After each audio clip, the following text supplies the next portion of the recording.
And what's up, guys? Let me let you know this is going to be my first ever stream that is dedicated to sports and boxing.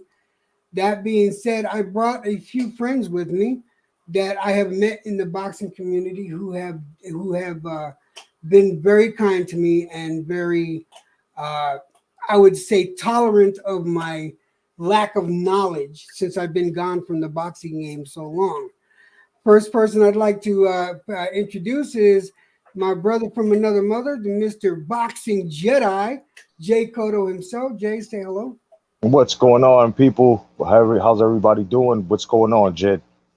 What's going on? The next person I want to introduce is someone that came to my house. I met him in the boxing community, and we actually met in person. He came to my house, Mr. OG Boogie, one of the best people you could actually be friends with. OG, say what's up. Greetings and salutations to Electro Jedi, Unrivaled, Bruce Goals, and everybody in the live chat. God bless.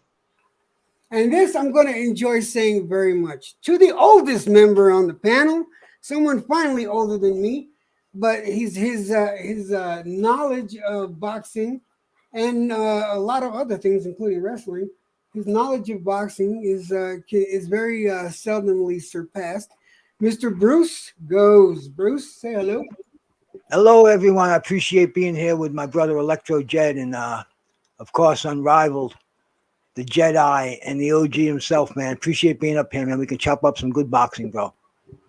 And last but not least, the man, the myth, the legend, the one person that is like, if you know anything about Star Trek, this is like Data. He is so full of facts and numbers that it's really mind-boggling. I want to introduce you to the man, Unrivaled Boxing Talk. Mark, please say hello. Hey, thanks for having me on, Jed. It's an absolute pleasure to be here. Big up to Bruce, G Boogie, and Kodo. Let's have a really good chat. All right, guys. Now that we have gotten everybody introduced, I really want. First of all, let me start off with thanking you guys for joining me here. This is my first time talking about anything other than gaming and comic books and comic book movies. So and also 3D printing. So I am really outside of my comfort zone here, but I'm trying to, I'm trying to spread my wings, say so to speak, and because I've been having a real good time with the boxing community. You guys are like a huge family, and there's so much like the different boxing communities I've seen, they are so different from each other. And God forbid you say one bad thing about one community, the next community will jump on you. I find it entertaining, but I also find I find it very, very, the word I'm looking for, it's very, it's community, it binds the community. Even though you have differences, you still get together because the boxing community is so strong. That being said, I have noticed that a lot of things have been going on lately, especially with the recent fight with Tyson Fury and Wilder, Deontay Wilder. I feel that it was a very polarizing fight. So it brought to question a few things for me personally. What is the state of boxing now? I was a fan of boxing back. The last time I was a big fan was back when Tyson was the champion, and I was heartbroken when he lost to Buster Douglas. Where today, to this day, it still hurts when the fight is mentioned and counts are mentioned. That being said, these guys have helped me learn about what the boxing community is like now. And first of all, I want to tell you guys thank you again for joining me here. Yep, I want to say thank you, Bruce Goals, for being the first oldest person. Well, I'll take the second ranking. That's cool. What's up, Andre? How you doing? Andre's in the house out there. Listen, this is, and I want you guys to know that you guys in the chat, if you have questions for us, just throw them up there. And if I don't see it, I am sure one of the others will remind me. So I will highlight the question and see if anyone on the panel can answer the question. And please be sure to like and share, see if we can get more people in here because it's kind of important for me. Anyway, I want to start off this I want to start this off with the first question. My first question up here, and it's not in any specific order, but I just wrote it down this way, and I think it's a fair question. What do you guys think? And I'm gonna pose this. I'm gonna pose this to Bruce Goes first, and then we'll move on from there. Bruce, what do you think about fight fans versus fighter fans? Oh, damn. Fighter fans, man.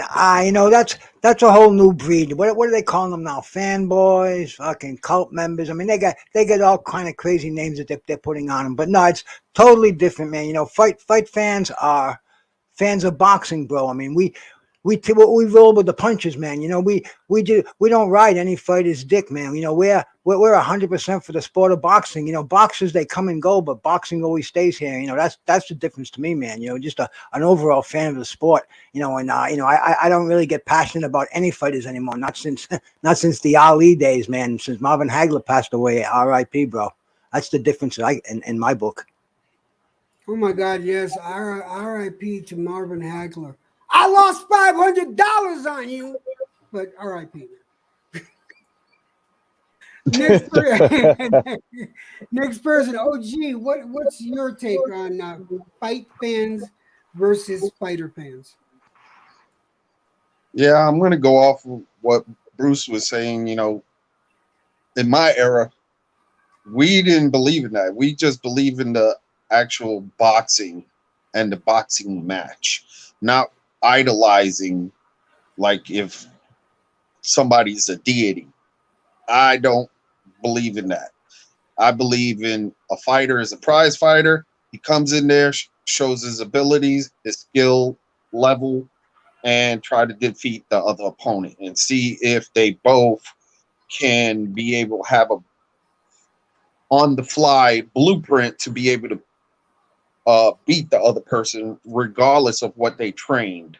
So I'm not privy to that fight fan or fanboyism.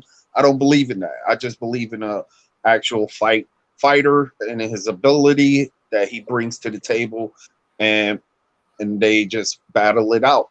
That's it, like gladiators.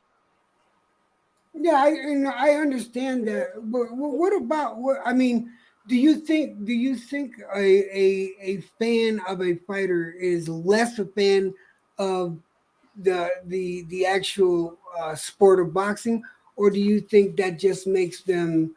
Yeah, that's exactly what it is. Is that they're too much of into that one person or whatever ideology they have, or how can I put it?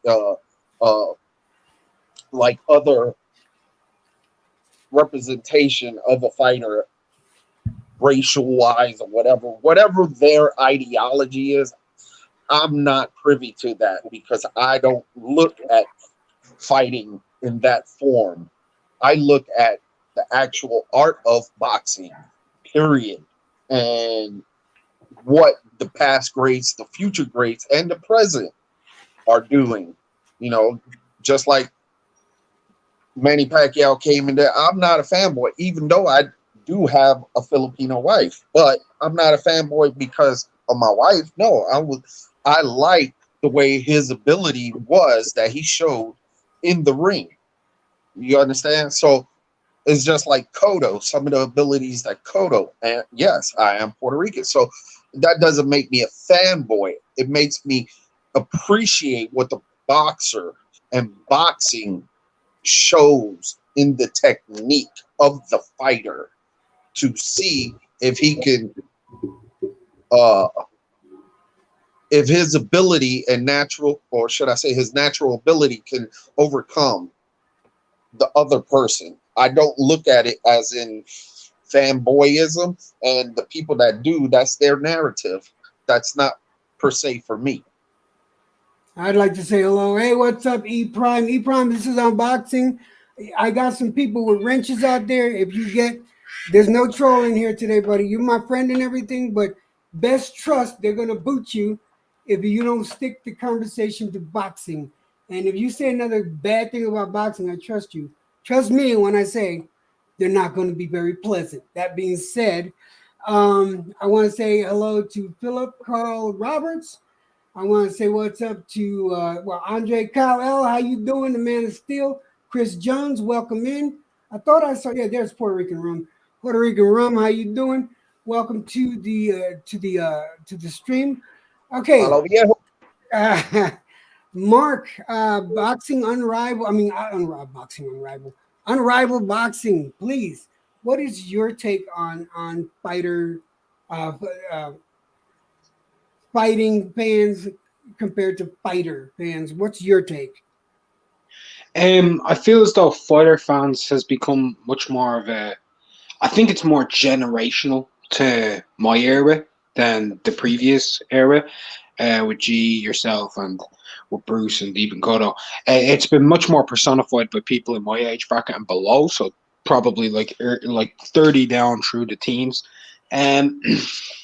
There hasn't been the same personification as it used to be. Boxing used to always be about the fights, but the way boxing's been promoted and managed, especially in the mid-2000s through the 2000 teens, with fighters, and I'm going to mention some legends, like Oscar, like Floyd, like Manny, people gravitated to one specific individual because they hated another individual. And that's where it kind of really became really inundated into what it's become now. And we started getting fanagers, is what I'm going to call them, rather than fanboys, fan managers, where they're saying, well, this fighter should be getting 70% because he's done this and all of that, because they want to feel important, right? So they're living vicariously through the fighters. Whereas fight fans, like myself, we just want to see good fights. We just want to see really we want to see the best matchups, because I for one am from this era, and I feel as though the previous eras, they swamped this one, and I feel as though that's not a good look for my generation, and it's quite saddening, really, for me, that I'm part of a generation that encourages the ideology of, well, if you can't get 2 million instead of 1.75 million, you shouldn't be in a very good fight because we don't deserve that. And it bothers me. So the main difference and principle between the two is fight fans and fighter fans is fight fans want to see fights, and fighter fans want to see the fighter that they like make as much money for themselves as possible without them getting anything out of it and not being able to see the sport. And in essence, they're kind of ruining it. I like that explanation. Wow, that's an eye opener. Last on this question, but certainly not least, Jay Cotto, the Boxing Jedi, my good friend here. What do you think? Because I know you're passionate about this, and I don't know anyone more fair than you when it comes to boxing matches. You've actually taught me a thing or two what to look for. What's your outtake? What's your take on this fight fan versus fighter fans? Well, good evening, everyone, and good afternoon to those across the pond, and God bless everybody. Well, basically, to me, the reason why I opened up my channel was because of fanboyism that was with the Floyd Mayweather, junior era, with the Manny Pacquiao era. Now, when I basically started, I was going against the fanboy. Now, to me, a fanboy is someone that would actually just look at the fighter and then put on extra accolades on them that don't even exist. And then, they don't know how to handle losses. And then they go out there and some of them are even, they'll even go into your race, and they'll bring it into racism and other weaponized agendas and stuff. As to, a fight fan, they may have a dog in the race, but at the same time, they understand if their fighter loses, that L is just a lesson learned, and they move on from there, and they uplift their fighters and never put down the other fighter. Real fight fans actually participate in the sport of boxing, whether it's like us talking on a panel or going to matches or just basically just studying the sport itself. I personally have never become a fanboy. I don't affiliate with fanboys because they're toxic. They're real toxic. When fandom like that is weaponized, it's toxic. Now, a fight fan will never be toxic. A fight fan will always tell you the truth on the sport. That's how I feel, my brother. I got you. I got you. You know what I'd like to add to that, brother? Sure, I'd say sure. go one ahead. thing too about the fans of old. I mean, like, one of our fighters, when Ali lost, we accepted that, and we just wanted to move on and to win again. But now, when one of the new fans, when one of their favorites loses, it's excuses. I mean, it's conspiracies. It's just a whole different level of bullshit because that's got a lot to do with the internet. We could never communicate like that. We could never come up with these bizarre fucking theories and these fucking photo doc pictures, send them all over the place. So you're right, bro. It's a whole different fucking generation of fans out there now. And one more thing I got to say, man, Unrivaled Boxing. I love the way he also called you Boxing Unrivaled. Look at the fucking irony there, bro. Yeah, really. Actually, I see 150 in here, man. Oh, okay, damn it. 150. 150, my brother. God damn it, 150. That's a kid right there that knows this stuff. I want to welcome 150 in here. Also, Carlos. I thought I saw Carlos. Was I seeing things? Carlos showed up in here. Yeah, he did show up. How you doing, Mendoza? And what's going on, Ross Clot 222? Yeah, Ross Clot. Yes, most definitely. Ross Clot too cool, man. Rossclad, Bombaclad man, whopping star. Who just called? Who just said Jay? Was that you, Mark? I did. Oh, right. I wanted to give one little example of like fanboys versus fight fans. Over the last few days since Fury Wilder happened, I know a lot of people will have seen this, but people have been asking the question on that fight. One, is it the greatest heavyweight fight of all time? Two, is it the greatest trilogy of all time? And some fans are going as far as to say Tyson Fury is the greatest heavyweight of all time. And because of that, I decided to post up on Twitter the statistics between the two fighters in a matchup. And I have been inundated with death threats from little British weirdos, essentially coming from my head, because when you start matching up a dude with 4 title fights to a dude with 25, he loses very quickly. I have noticed that, and I think my impression, because I haven't given my take on this. Listen, I'm looking at this. I used to be, and I'm not ashamed to say it, but because I was a fan of Tyson. I was a fan of Tyson because of what he achieved at the young age he achieved. Was I hurt when he lost? Hell yeah. I was a fan of Ali, but like Bruce said, he lost. It broke my heart to see that last fight of Ali's. I wanted to cry, but like Bruce said, we moved on because it's all about the fight game. It's not about the individual fighter. Ali was able to make the world better with his presence, not just in the ring, but outside of the ring, which makes him one of the most well-known names in history. So that being said, I'm not ashamed of being a fighter fan, but I am also the fight fan because I try to look at the game for what it is. It's about two pugilists getting in the ring and seeing who can tag the next person with being tagged the least amount as possible. That's how I feel, and I want to welcome more people that came in. Please press the like button. May I interject? Yeah, for sure. Please do. Yeah, I just want to chime off of what Mark said. Exactly that.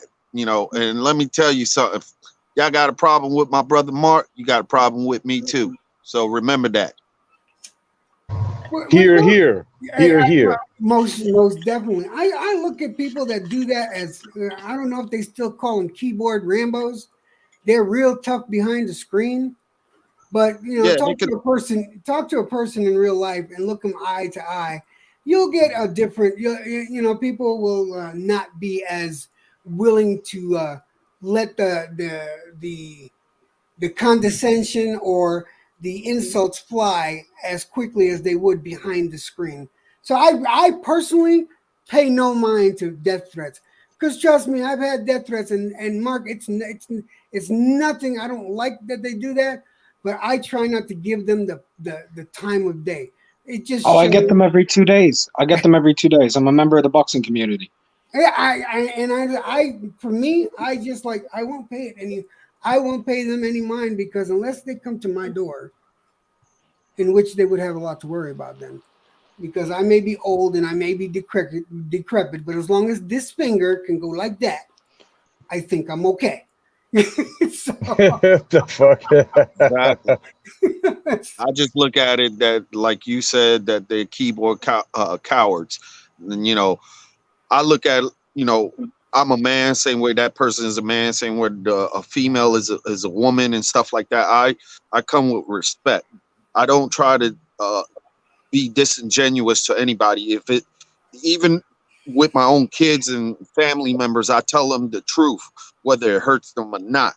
But they asked for my opinion. So obviously it was the reason why they asked for an opinion from my side, because, they just wanted to get an outside narrative or outside perspective that will be honest. So whether we have indifferences, we still people and we still have respect for one another. But for those that don't have respect, we don't need you. You know what I'm saying? And Exactly. you're not frightening nobody this way. And I Exactly. know the panel that's up on this motherfucking panel right here, you ain't frightening nobody. Not at Because- all. And at all. That's right. Like Jed said, when you come face to face, it's a different story. You may be bigger than me, taller than me. Put your hands on me. You'll find out what kind of monster I am. You're serious. yeah, And so, and yeah, I tend not to give those type of comments credence. I'm not saying that you shouldn't be concerned, because there are some people out there that are really ridiculously, how should I say, they're so ridiculously involved with a certain fighter or a certain character or certain celebrity, that negative things have happened, bad things have happened, and Mark, hopefully nothing comes of it. But my brother, you got a lot of people that I know would back you up at the drop of a dime. Bro, they can't find me. I live at the end of a rainbow. They get. Shy. There's a couple comments up here. Actually, there was an interesting one. Who put it up here? Do you guys? Oh, here you go. Puerto Rican Rum says, "Do you guys think fanboyism has hit its peak with Wilder, or will it get worse?" Fair question. I Fair feel question. I feel it's going to get worse, because the casuals are leaking in with fights like this and other fights as well, and people have to understand that if you fall in love with your fighter, that's okay, but at the same time, you have to fall in love with the sport first. Falling in love with a fighter is secondary, meaning a fighter can bring you, like for me, Sugar Ray Leonard brought me to the sport, right? My grandfather and father showed me what boxing was, but it was the fighter himself that brought me to the sport. And then my whole perspective was just opened by Sugar Ray Leonard, by the guys he fought. Then I started following his opponents, because they gave such a good a performance against him. And then I started watching them and going against the others, and that's how you open the floodgates to boxing. And fight fans like the ones that we see, each and every person on this panel, each and every one of my brothers, we only mess with the people that love the sport of boxing, not just a fighter. And we know the difference, because as soon as we touch criticisms on your fighters, here come the insults. You know what I mean?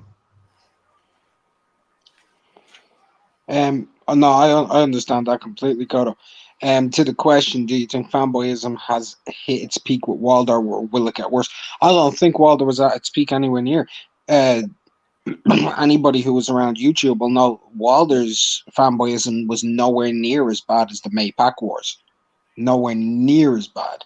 The Flomo and the Pactard Wars were of the highest Yeah, level I've ever seen in my lifetime. I'm relatively young, and people may be able to tell me there may have been worse earlier, but I just doubt the energy was the same in the early 90s and 80s and 70s. So for me, that was the worst. Do I think it can get worse? Absolutely. And it'll be way, way more retarded. I'll be honest. I feel as though it could have hit its peak if it wasn't for Joshua losing recently to Usyk. I think, and Fury beating Wilder. I do believe Joshua versus Wilder could have been the worst. I really do, because the fans, they were going at it for 3.5 years. That was really bigging itself into something excessively overbearing. But I think it could get worse, and I do believe it could involve Gervonta Davis's fans 5 years from now. I really think do. And so? I think it'll be Gervonta Davis's fans and Tiafimo's fans. I think they'll go to war eventually one day. Those lads, I think, will reach stardom maybe 4 or 5 years from now. I know a lot of people don't like hearing that, but if they do reach those heights, I do believe we could see another Maypac. Not in terms of money, in terms of hate, pure hate. Oh, Yep. Yeah. I I can agree. see it, bro, because the platform is right here, man. You know, it's not like they have to freaking take out newspaper ads like Ali had to do back in the day. You know, they say it and it's heard by billions of people, man. You know, man. Can you imagine if they had fucking social media back in fucking Ali's day? Him and I was fucking Joe Frazier. gonna mention that. Yeah, Fucking Joe Frazier would be putting a fucking block on Muhammad Ali real fast, man. You know, man. It would. Imagine him on the fucking on YouTube, man. Christ, you think he has a fast? Bruce, I wanted you to. Carlos Mendoza put a very interesting statement up there. I'd like you to open up on this one, please. I want you to give me your impression of what Carlos says. ES News did a poll. Who's the greatest of all time? The 4 fighters were Mike Tyson, Muhammad Ali, Larry Holmes. Forget number 4, Larry Holmes. Forget number 4, but everyone was saying, "Where's Tyson Fury?" Yeah, that's obviously you know, taken from newer fans, or you know what we guys call casuals. You know, Yeah. I mean, bro, it's not, you know, the greatest fighters of all time. How can you ask a question like that and come up with, you know, 4, you know, great fighters like that? But bro, I mean, you know, shit, we just saw all kind of polls of the greatest of all time, and I don't even think those fighters made the top 10 as great as they are. And seriously, Exactly. and some of those polls are fucking crazy. Not putting Ali on there, I thought, but you know, I don't know as much as they do. And they explain the polls. They explain, you know, the fighters fucking how many top caliber opponents they fought, how many championship bouts they were in, even how many ring champions they fought. And man, you know, shout out to Tyson, Ali, Larry Holmes, and you know, even fucking Tyson Fury. But bro, greatest fighters of all time. Come on. Yeah. I can't even entertain that fucking question, bro. I feel like the audacity. Carlos, thank you for bringing that up. What's your impression of that there, OG? I look at it like this. You can, I'm going to to simplify it. Okay. Each era has, at their present time, has their all-time great. You know, the casual fans will say that.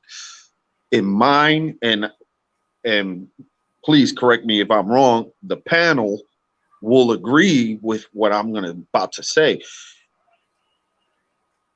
The new fighters nowadays, yeah, they're good if they're present, but put historically, rate all the heavyweights that did what they did at their time, their era, and how long did they take the reign? You know what I'm saying? So is Ali up there from 1 to 10? Yes. Is Tyson up there? People may say no, but in my perspective, yes. Is Larry Holmes up there? Yes. Is Lennox Lewis up there? Yes. But there's a rating scale, and that depends on the narrative of the person that is rating them. I look at historical factors, what they did, how long they reigned, how, so there's, in order to gain perspective from that person that's asking that question, we have to know where they're coming from, whether it's in a casual fan or is it in a actual let's learn from each other to build our knowledge together for the fight or for the persons that we're rating, and why are we rating them. Bring a criteria. That's why they have criteria. It's just like I heard Deontay Wilder saying he's the best of all time.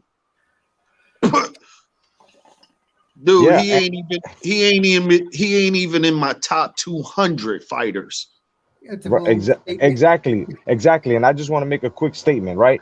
Tyson Fury can't be added on there with one title defense. Now, when you talk about Mike Tyson, when you talk about Ali, when you talk about Larry Holmes, if you talk about Lennox Lewis, these guys had title defenses. They held their straps. They fought who they were supposed to fight. They traveled. They conquered. You know what I mean? Tyson Fury just started, right? Then it goes with Teofimo Lopez as well. Teofimo and Lomachenko and Usyk, they just started. And all of a sudden, it's like, this is why pound for pound lists are subjective, because right away, the guy that had, like, let's just say 10 title defenses and bought it all the way, and then all of a sudden somebody, Usyk, beats him. Like what's happening with Joshua now? Usyk beat him. Now Joshua's all the way 7th ranked, and all of a sudden Wilder would beat him. And are you kidding me? Like, you guys totally forgot, but these are bandwagon riders, right? So, I mean, there's a lot of criteria behind being called, heavyweights. I'm glad. You know, I'm glad you stepped in, because you were the next one that I was going to ask about the statement that was made. Thank you for doing that, because me and myself, I don't think that neither Tyson Fury or Deontay Wilder should be in any top 10 list unless you call them biggest crybabies, and that's about it. But until there's more under their belt, other than their stomachs, I'm not going to say. I want to welcome the one and only Ross Cloud. How you doing, brother? I'm glad to have you up here. Listen, just to let everyone know, the panel is now officially closed. These will be the only people up here for this panel. Ross Cloud, how you doing? Yeah, I'm good, man. I wanted to piggyback off what my bro Mark Rival was just talking about with the Packtards and the Wilder fans. From my own experience, I want to say that the Wilder fans, in my opinion, is the worst. And I'm talking about just from my own experience, because I know everybody's experience was different between the Packtards and the Flomos. But for me, the Wilder fans is worse, because it's one thing getting attacked by another race. It's another when you're getting attacked by your own race. It's a You broke up, Ross. experience when your own race is calling you a coon. Can you hear me right now?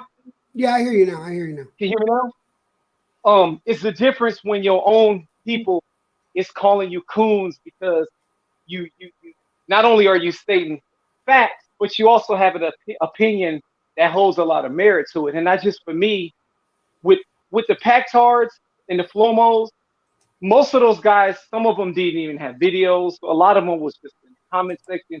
But with the new group of Wilder fans, it's a whole ton of them that's making videos about Wilder and calling people coons and attacking non-black uploaders for no reason. And then you go on their channel, and it's no other boxing content.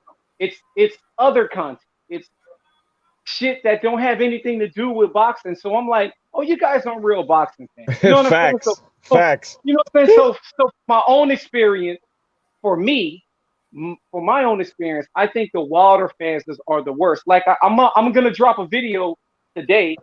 I just had a debate with this idiot named Fight Doctor, and I was called a racist when I left on the show. He called me a racist just because the only thing I said was Wilder showed me versus Tyson Fury that he cannot beat every single heavyweight. That was the argument. And I was called a racist when I left off. You know, that's what I mean about these Wilder fans. They can't debate you when they know they're wrong. So they resort to name calling. Not once did I call this guy a name. You know what I'm saying? Like things like that. So for me, it's the Wilder fan.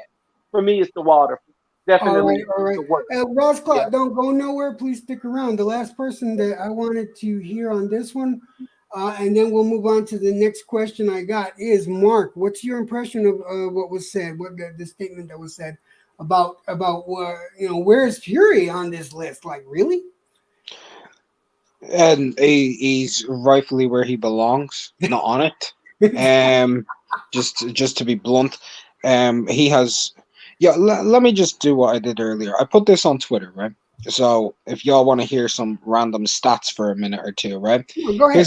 Here's a stat matchup between Ali and Tyson Fury, right? Just to give you an idea.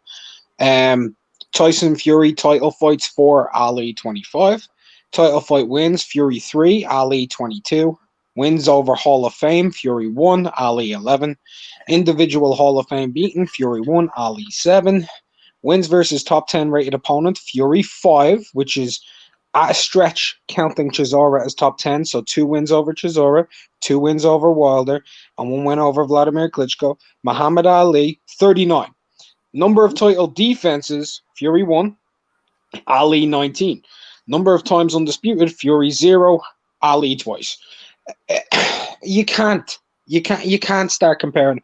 And just to give you an idea, Joe Louis statistically is greater than Ali. So you start adding him in there. You go with guys like Jack Johnson, who have over 20 defenses as well. If you include color line, you get into the color line, you bring up Langford statistically. Vlad, even though Fury beat Vlad slaps Fury's record. Slaps it. That. Yeah, but you don't get it, bro. May I interject? You don't May I get it, bro. interject here?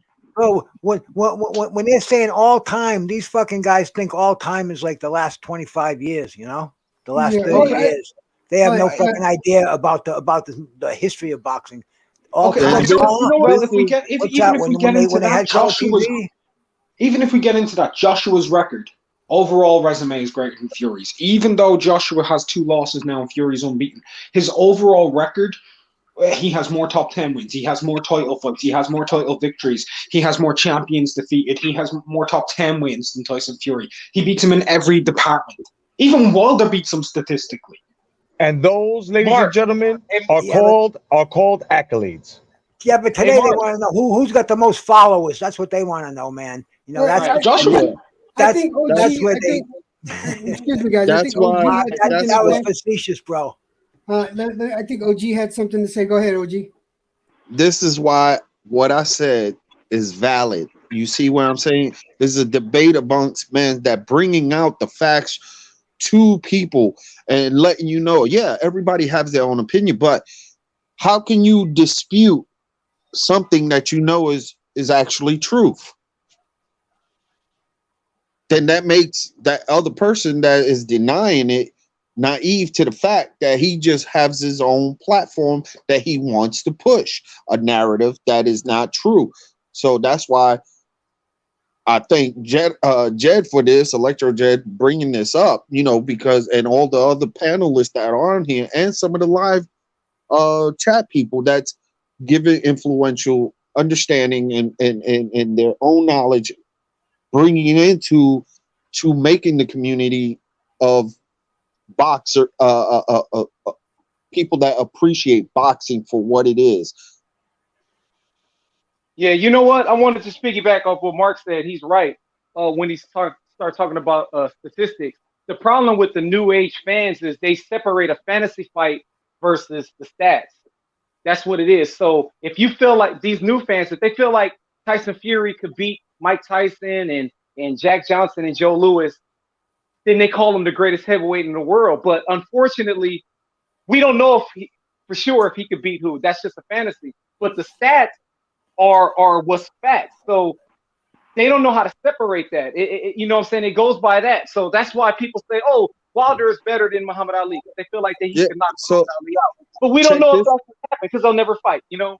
Check this out. So this is reality, whether they're fantasy. Now, if they was to bring, okay, Max Baer is 6'7", he fought this guy that was 6'5", but it was an actual fight. Like they could bring up Max Baer. Max Baer was like, okay, 6'7" or Right. something like that, 200 and whatever pounds. He was almost Deontay Wilder size. Well, he was Deontay Wilder size. So okay, but you cannot bring a present to a past because there's no way. There's too much of a void there. So you go through what's common. What's common? Their accolades, like Jedi brought out. You see what I'm saying? So that's how they can consume the knowledge and be able to apply it.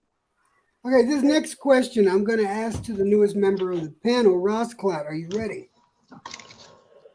Yeah, what's up? Okay. How important is Undisputed? Take it away. Lord have mercy. I'll be honest with you because I don't want to ever renege on how my stance on Undisputed. So I will keep my word. I think Undisputed is highly important. I think if you prove that you beat everybody that's supposedly the best in that division and you're the last and final champion, I think that's the most important, more important than having the lineal title. It's more important than just holding one of the alpha belts. Even if, for example, someone like Terrence Crawford, who in my opinion had one of the weakest undisputed runs, luckily for him, he was in a weak era, but he still completed that undisputed title. So that's a big thing for me. So for me, I think it's important. Muhammad Ali was undisputed twice in two different eras, I believe. So, like, to me, that's being just one champion, like Usyk, one champion, Josh Taylor, one champion. To me, that tops everything for me. All right, cool. I'm going to pose that question now to Mark. Please, Mark, how important do you think, or how important in general is Undisputed? I think if boxing was just all singular achievements, and we were to rate one singular achievement versus another, being the main individual champion in any weight division is very, very, very, very strong for your credentials. And I don't think anybody out there could dispute otherwise. It's very rare even now. It's actually more rare now than it's ever been. There's only been 5 of them in the 4-belt era. So since 2005, 6 or 7, whatever route you want to go, pretty much the first was B-Hop. Next was Crawford. We're about to have another one, but we had Jermaine Taylor. Well, it was B-Hop. Jermaine Taylor beat him. And Crawford after that was the next one at 140. Then we had Usyk. Then we had Josh Taylor. After that, the next one I believe is going to be Canelo. That man that we've had 6 and 5 who unified to become in 14 years. So it's a very rare feat. How important is it overall in terms of the greatest of all time? I think it could help a few fighters, but it just depends on what their overall body of work is. Measuring what they've done, because I can name fighters who some people will call, like, there's been arguments. I mentioned these 2 dudes earlier, but Manny and Floyd, some people do call them the greatest of all time and make strong cases for both of them, and I'm cool with that. I don't agree with it, but that's a different philosophy, right? Neither of those 2 men were ever an undisputed champion, so it can be extremely important. But also, if you do enough and you reach a certain height and you go through a very strong, stellar career, it doesn't matter overall. No singular achievement will outweigh multi-accomplishments. And I think that's the most important thing. It's not just one singular division, but multi-divisions. I think if you can become a man in multiple weight divisions and you can be competitive in multiple weight divisions and pound-for-pound achievements, it can outweigh it. But that goes beyond. So you're adding on more to it. But one singular achievement, Undisputed is the greatest singular achievement you can have. I agree with that. Mark said it perfect. That's perfect, Mark. That's perfect. That's a good take on it. Kodo, Boxing Jedi. Again, the question is, how important is undisputed in to you at least? Well, undisputed to me is very important. Too bad these days that shit is like a unicorn. You know what I mean? They don't believe in that shit anymore. They don't understand that when you have a fighter that goes through a division, closes it, then moves up and is doing the same thing, especially with the level of competition. And I'm talking about my days, the days that Mark was talking about. Bruce Goes, I'm more than sure has seen, half of what the fuck we're talking about. So he understands what I'm saying. This era, that shit's like a unicorn. To them, it doesn't matter. But then if their fighter is basically going for it, then it matters. I mean, it's on some selective shit. They got undisputed in a selective category, which it shouldn't be, because those are the accolades. They also got the belts, basically on the shelf, and then they've made so many, and it's confusing. So this is why I say it's like a unicorn. It's like a myth until they use it for their agendas or their advantage, just like the ranking system, the same thing. So I think that undisputed it's a great accolade, and it also shows the fight fan. It shows other fighters, and it also shows, like Mark said, for your body of work, that you've seen many styles, and especially guys that love, and this is something that we hear coming from people that don't know what they're talking about when they start saying styles make fights, right? So when someone's undisputed going up against somebody that's in another weight class after they close the division, nowadays fight fans forget about that body of work, right? And what he did. So now all of a sudden you've got this problem in this situation and this so-called argument, which I find so casual, when they say, oh, Terrence Crawford, all he did was, unify 140. Right. And as soon as he got into welterweight, the next division, what did he do? He gained the title. Right. That goes to show you that these guys also take titles quickly. So when you got a guy that has already seen that guy's style, I mean, here's a perfect example. Manny Pacquiao, right? Never was unified, undisputed. But at the same time, look what happened as he kept going up and going into further past his prime and into this generation. The practice that he went through as to not closing the division, but fighting many styles and fighting them over and over again until he proved that he was, of course, he was going to have longevity here. And that's my take on that right there. Sweet. Good to hear. Okay, Bruce, you and I being the oldest ones on this panel, I would really like to hear your take on how important undisputed is, because I'm going to make mine last. All right, bro. After you is going to be OG. All right, undisputed today. I mean, shit. Any of you guys know what a grouse hunt is? Never heard of it. All right. When I was a kid, when I used to go to camp, the councils used to get us all in the woods, all the campers, and they said, well, we're going to have a grouse hunt. And what the hell's a grouse? You guys go find a grouse. Whoever finds it doesn't have to do kitchen patrol. They can go shopping with me in town. We get an ice cream. I mean, everybody was all psyched. Everybody's looking under rocks, behind trees. There was no fucking such thing as a grouse. It's like undisputed. There's so many belts. It goes in so many directions, man. You got fucking kids out in the woods. You got kids by the shore. It was fucking crazy, but nobody ever found it, man. It's so rare, man.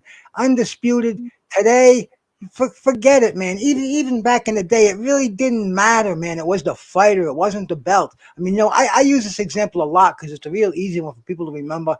And I say, look at Larry Holmes.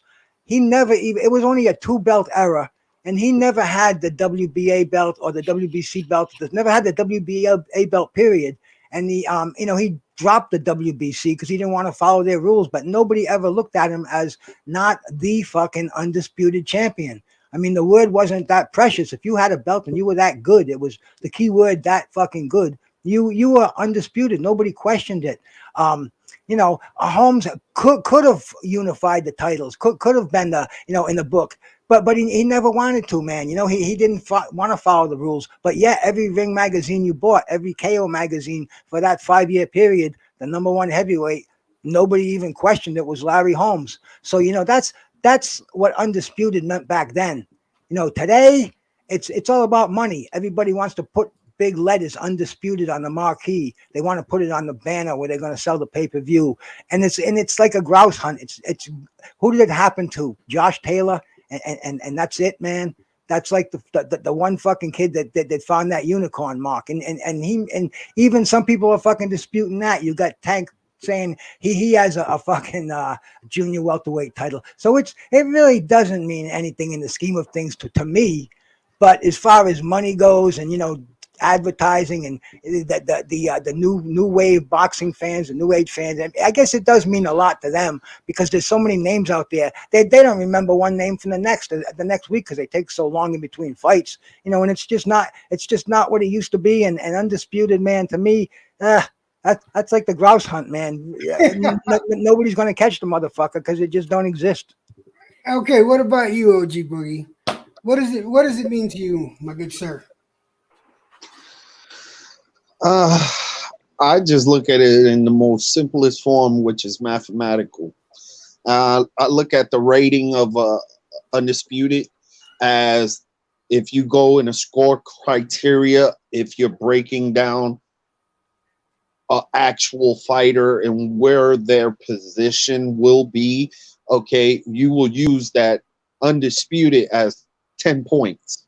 Or let's say your higher threshold is 5 points. That's the greatest point you can get put on your career, you know, and then like use the other criteria to build whatever ranking you will be put in.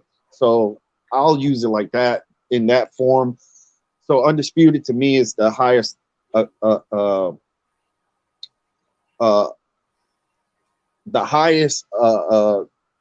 ranking you can get because you accomplished that. And there's rare and few people that did that. So that's how I look at it, as Undisputed. All right. It should be ranked as, you know, whatever point criteria you rank an individual fighter that accomplished the Undisputed, that will be that maximum point for them to add on if you're breaking down historically a fighter's position in whatever structure you want to place them in. If whether it's who's number one, who had the best career wins, and et cetera, et cetera. All right. So that's everyone. Now let's hear my take on it. For me, growing up, you know, I grew up in the Ali era, the Frazier, and all that. Watched Holmes. I didn't know up until I was about. I didn't know until I actually. I'm gonna put this out there because I think this one pisses off Mark. I didn't really know about the different belts until I went to Yankee Stadium and saw Ali versus Norton 1. You know, that's a little jab at Mark there. Fuck you. but for me, I didn't realize that there were like these different belts because I was under the impression, and then once I learned more, the champ is the champ. There was no question on who the champ. When Ali was the champ, he was the champ. No one questioned it. Oh, he's the champ of IBS, you know, or W. No, it wasn't that way.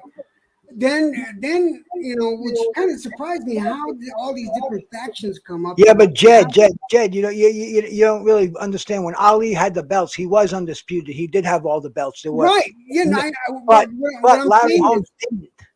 See, that was my point. It's not the man who makes the belt. It's not the fucking belt who makes the man. It's vice versa. The man makes the belt. But Ali didn't worry about that.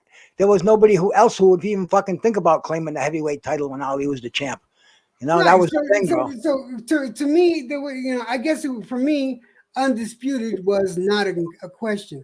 Then later on, when we hit, you know, the 80s and the 90s and the 2000s, all these different belts came up, and you know, I don't know what to say. Honestly, I'm in a state of flux when it comes to this division in the belts. Well, the magazines had a lot of power back then. the magazines created a lot of undisputed titles, and people didn't disagree because we've seen these fighters on television, on HBO, on fucking Tuesday nights and on Friday nights. So the magazines were pretty spot on. But now with these fucking with all these different organizations with these questionable ratings, we've never seen these guys, so we can't argue if this character from way the fuck out in Taiwan is what he is, because it's crazy because media is what was smaller back then, but we were more informed in the boxing realm of things, the important boxes. Now we're off on tangents looking at the fucking YouTube fighters and the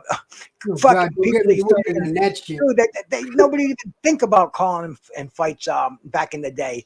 But it's a different fucking world, man. I'm just along for the ride. I'm a fucking alien in this fucking boxing world, man. To me, it changes every day. Somebody's a fucking good guy one day. Next day, he's a bad guy. Today, there's another fucking bad guy, and I don't even know why. They're respectable champions. I don't fucking get it, man. Bruce, let me move on to the next question, because this question, I'm gonna start off with Kodo. Jedi. This one I gotta start with you, my brother. Okay. Race baiting. Is it a thing? Well, and if it's the thing, please, what kind of thing is it? I needed to ask you first. Well, race baiting in boxing is the most asinine idea and the most, you could say, the most grossest cult.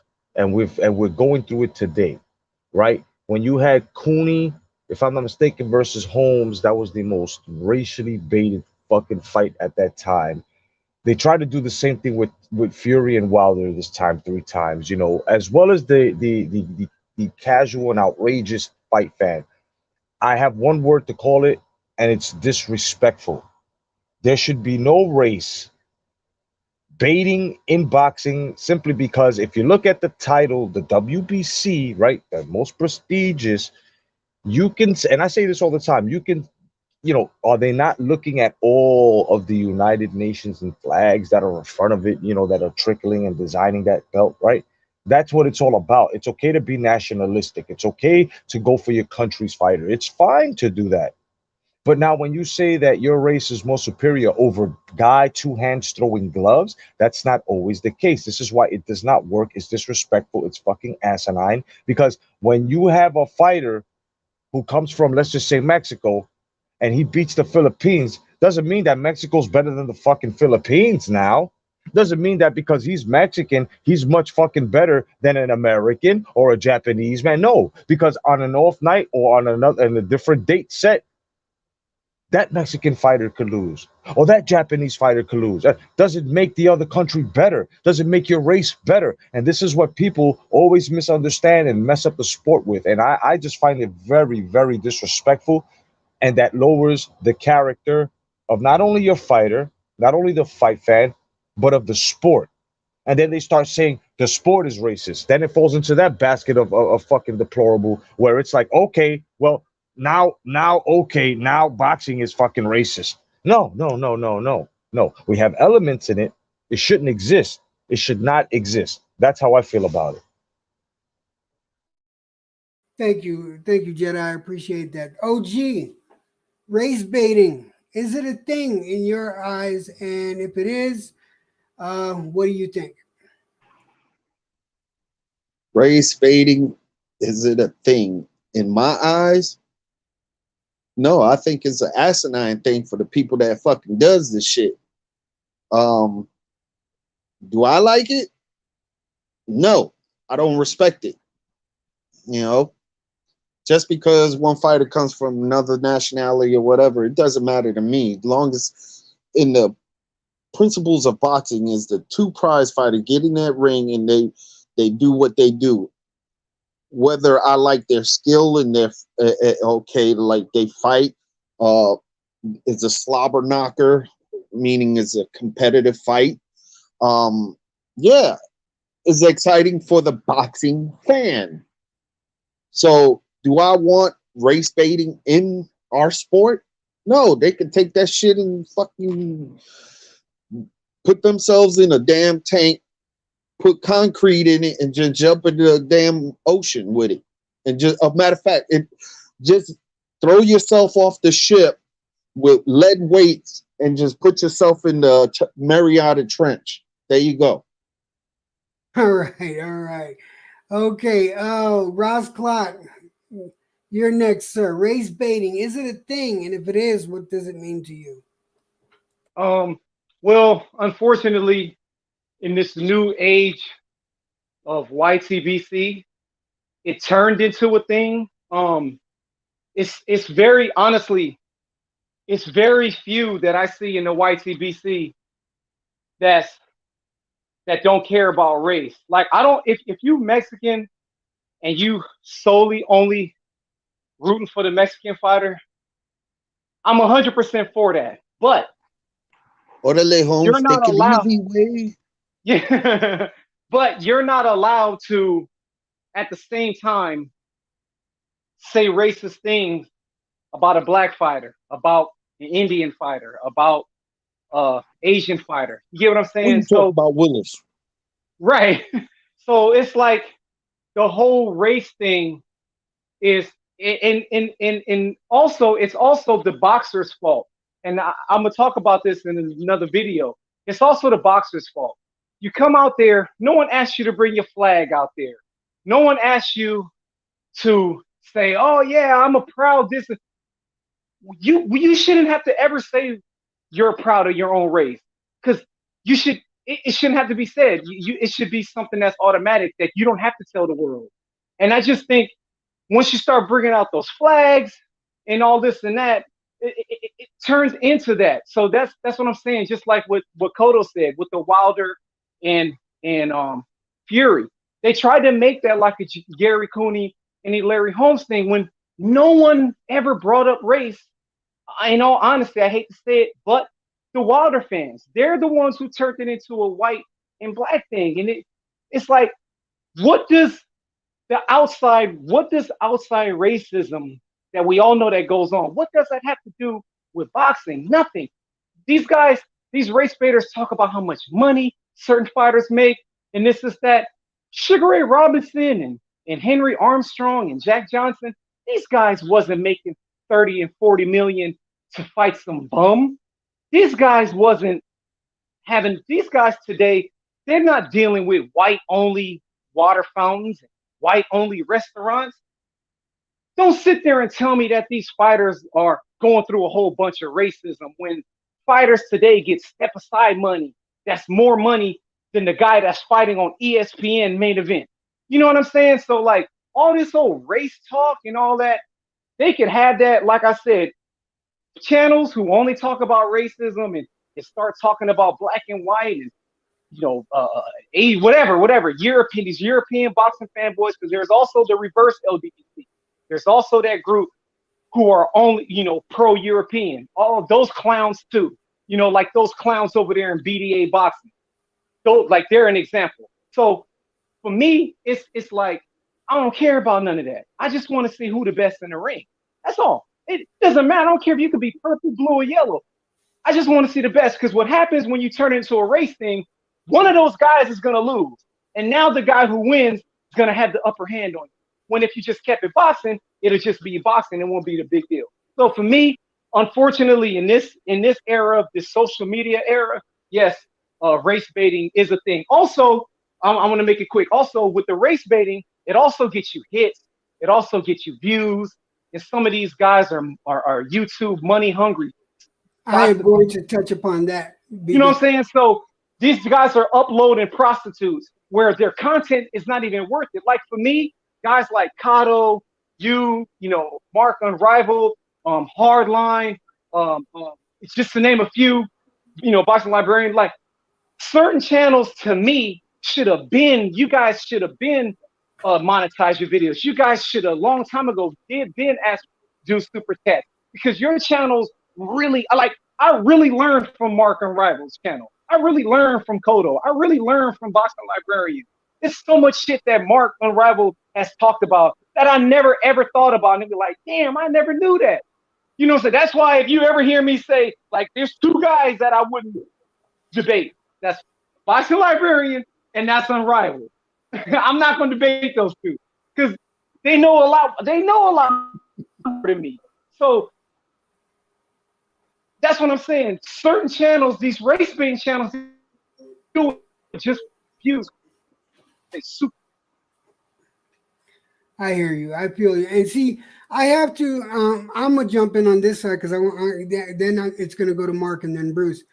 But on this, I was highly upset when I found out that, and I don't remember if it was Fury Wilder 1 or 2, but Wilder came out and said, yeah, the glove thing, the glove gate, and everything like that was all fake, and I just wanted, and then the race baiting thing was all fake. I wanted the YouTubers to make money, and that pissed me off to no end. How are you going to let that happen? All that, in my opinion, all that did was to divide the community and make it so toxic, and made it toxic to the point where I feel I couldn't go into any of the channels other than the people that I know that I can talk with on a one-on-one basis. So it bothered me when I found out about it. That's my take on it. Mark, next, race baiting, is it a thing? And if it is, what's your take? You bet your sweet bippy it is. You bet it's very real. It's been real in boxing, as much as guys don't want to admit it. It's been a real thing from the media for way over a century old, way over a century. I mean, and I'm talking just writing articles to get people riled up at each other. Talking like you can find articles in the 1920s talking about guys like Bill Richmond and Tom Molyneux and fighting their way out of slavery, and it being written by white writers or whatever, and how they were trying to talk about the ideology of how this should be a thing in modern day boxing. And they were actually doing that stuff to be able to get people riled up and cause excess riots. That shit was very real and prevalent in the 20s even. And that's way worse than today, where you're trying purposely, going out of your way to get people to try and lynch people. That's what they were trying to do back then. So let's just call a spade a spade. It's always been a thing. And racism and race baiting and everything is kind of like, it goes back to how we've always been. Like, humans in general evolved in the context of intense intergroup competition. That's kind of the ideology that's been perplexed by many professors and stuff through the years. And groups comprised of loyal members more often succeeded than groups comprised of non-loyal members. Therefore, selective pressures have sculpted human minds to be more tribal-like or identifying with things of a common interest in nature. And that's kind of been a theory that's been going on for over 1,000 years. So today it's kind of a natural instinctive pattern and passion, and you will see a lot of people be inundated towards people of their own more commonly than people who will be willing to go outside of what would be deemed their natural comforts. Because most people are normally not ambitious, or even to an even further extent, they're not risk takers. And it would be seen as a risk going out of your natural environment today.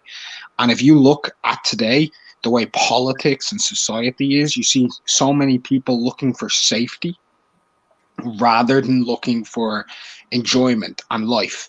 At large, more people are looking. We see it now even with COVID.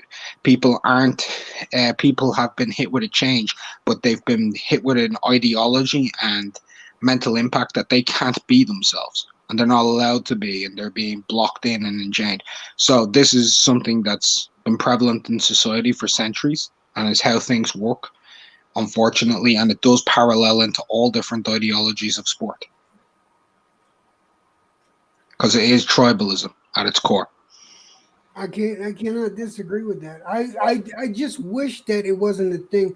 I had a conversation with Mark last night about this and how I feel about things. I wish that wisdom would come with education. And sometimes it doesn't. Wisdom most of the time comes with age. And I wish it would come more with knowledge right away when you're being taught something. But it's not, and that's an unfortunate thing. Well, let's just essentially put this out there. Today, education, there's no wisdom in it at all. You are being taught by an employee of an employee, of an employee, of an employee to teach you how to be an employee. That whole concept in and of itself is not wise. I feel you. I feel you. Bruce, Exactly. I gotta ask you, race baiting, is it a thing? If it is, what is it to you? How do you feel about it, sir? You know, I think I've been around here from, I don't know, maybe 3 years or so. And, you know, the first time I got on here, you know, I think I might have watched a Wilder fight, and I just found, I didn't even know it was YouTube. I just thought it was the computer, and I put on live boxing talk. And I ended up, I think, on BFTB's channel, and this was before the LDBC was even mentioned or whatever. But I'm saying, this is cool, man. These guys know boxing, and man, I come from a college town, bro. It's, you know, man, there's so it gets so integrated around here, bro. You know, even the basketball courts, it's all brothers, and I don't even fucking, honest, man. I don't want to sound like fucking Joe Liberal, but I don't even fucking really see it anymore, because, you know, man, when I grew up in Boston, you know, I was in communications, and you know, I was fucking I was covering when they integrated fucking schools in South Boston, forced busing, man. I saw fucking racial intolerance. I saw fucking white ladies throwing fucking bricks at little black girls trying to get in fucking school, man. I mean, fucking. You know, you want to talk about fucking real racism. You know, this turns my stomach when I see it now. It just kind of brings those fucking rotten memories back. And, you know, I avoid it when I see it. I want to see boxing talk. And like I said, man, you know, I went on all the brothers' channels. I was like going from one to the other. And I'm sure they must have thought I was a brother too, because, you know, fucking Bruce Goes, who the fuck is he, man? And I was just there to talk boxing. And back then it was boxing. It was like cool. It was a brotherhood. And, you know, and then I started, you know, fucking, you know, racial shit got into it, and you know, I'm looking at it, I'm saying, what the fuck, you know, this is boxing, and you know, people are getting called for you know, for not being, you know, part of the group, and for, you know, being, you know, off in the distance, and, you know, rooting for the wrong fighter, and you know, and then I saw it get racial. If it just came down to two fighters, you know, the black one's the good one, the white one's the bad one, and then I go into the white rooms, and you know, believe me, I like going into the black rooms better, because they seem they know more about boxing. It's more exciting. And the white ones, it's the same fucking way. They're for the white guy, and the black guy's not as good. He's inferior. And, you know, it's like, I'm saying, man, you know, it's kind of turning my stomach. So, you know, I try to avoid it. Yeah, it's out there, but this fish ain't going to go for that fucking racism bait. Because, you know, I seen the real fucking thing. I seen it fucking settled in blood, man, you know. Bro, this is like, they don't even know what they're fucking with, man. You know, it's like, leave it alone. Give it up, bro. Read the fucking history books, man. You know, fucking, you know, we're brothers on here, man. It doesn't matter if I'm fucking white, black, green, Mexican, Chinese. I'm here to fucking talk boxing, bro. And man, you know, as long as you welcome me, bro, I'm gonna come back here. You know, when it gets fucking stinky, bro, goodbye, man. You know, you can fucking kiss my whatever the fuck you want to call it. Fucking multicolored ass. Goodbye, bro. Definitely, bro. Oh, Sheshe. I got a question. I'm not exactly sure where Jack C was going with this. Kodo, you know where he was going with this?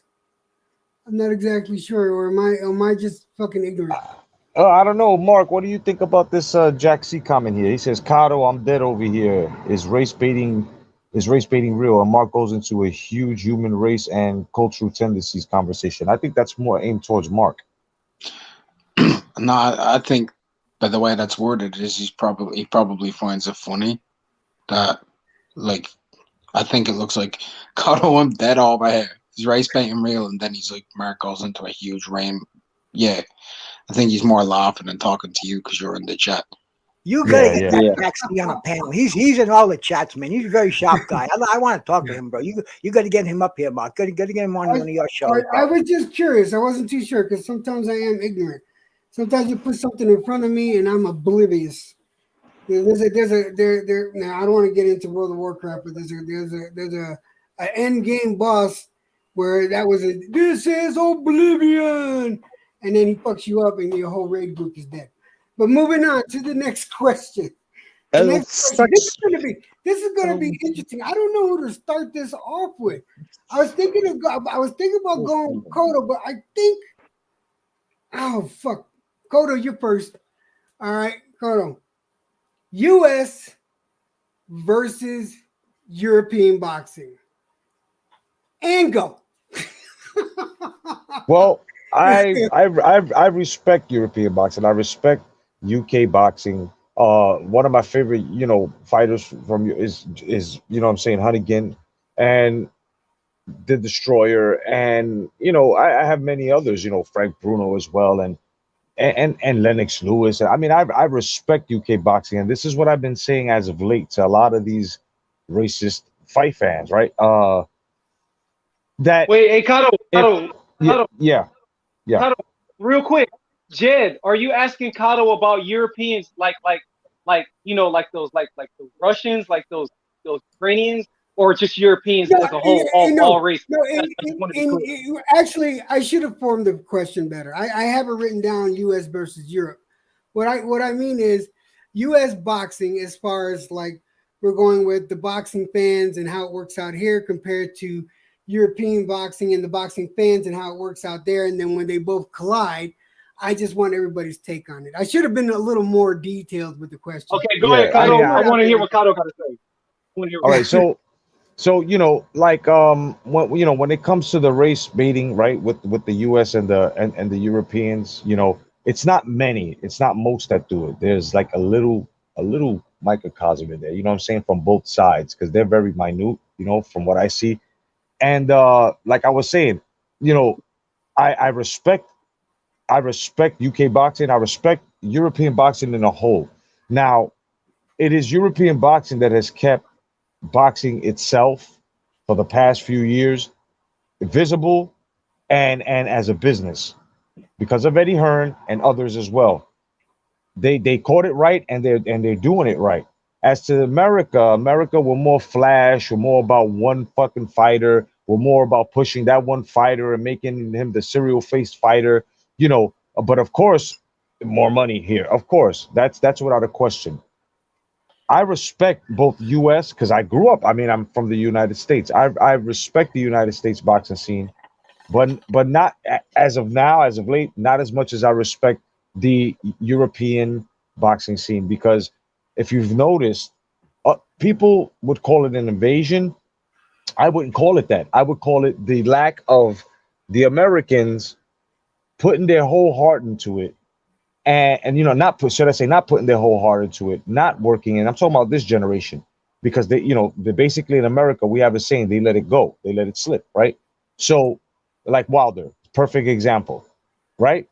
It was an American supposedly versus a European, right? And most of the times Americans would, come off the victor. Sometimes Europeans would come off the victor. Back then, the US used to be like with Lennox Lewis. Oh, no doubt, that is a champion. Most didn't respect him, but that's because they had a racist mindset or they was just prejudiced. And a lot accepted Lennox Lewis to the point that as we gotten older, we've accepted the point, Lennox is one of the greats, kid. Right? So, it's all about respecting territories. If you don't respect one another's territory, boxing will never flourish and become better and upgrade and fucking find its evolution. It's not only the fight, the physicality of it. It's also the whole feel of everyone feeling together watching one sport, because we are human beings.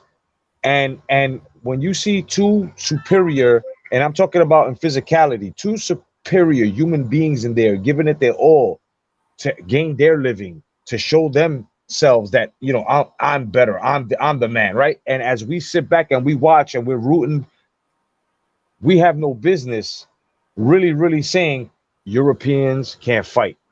And Europeans who have been saying it most of the times as well, or you damn Yanks, or some other shit, you comrades, y'all can't fight either. It goes both ways, but it's just my perspective on how I respect both platforms, because if you really take a look at it, boxing is really supposed to be worldwide.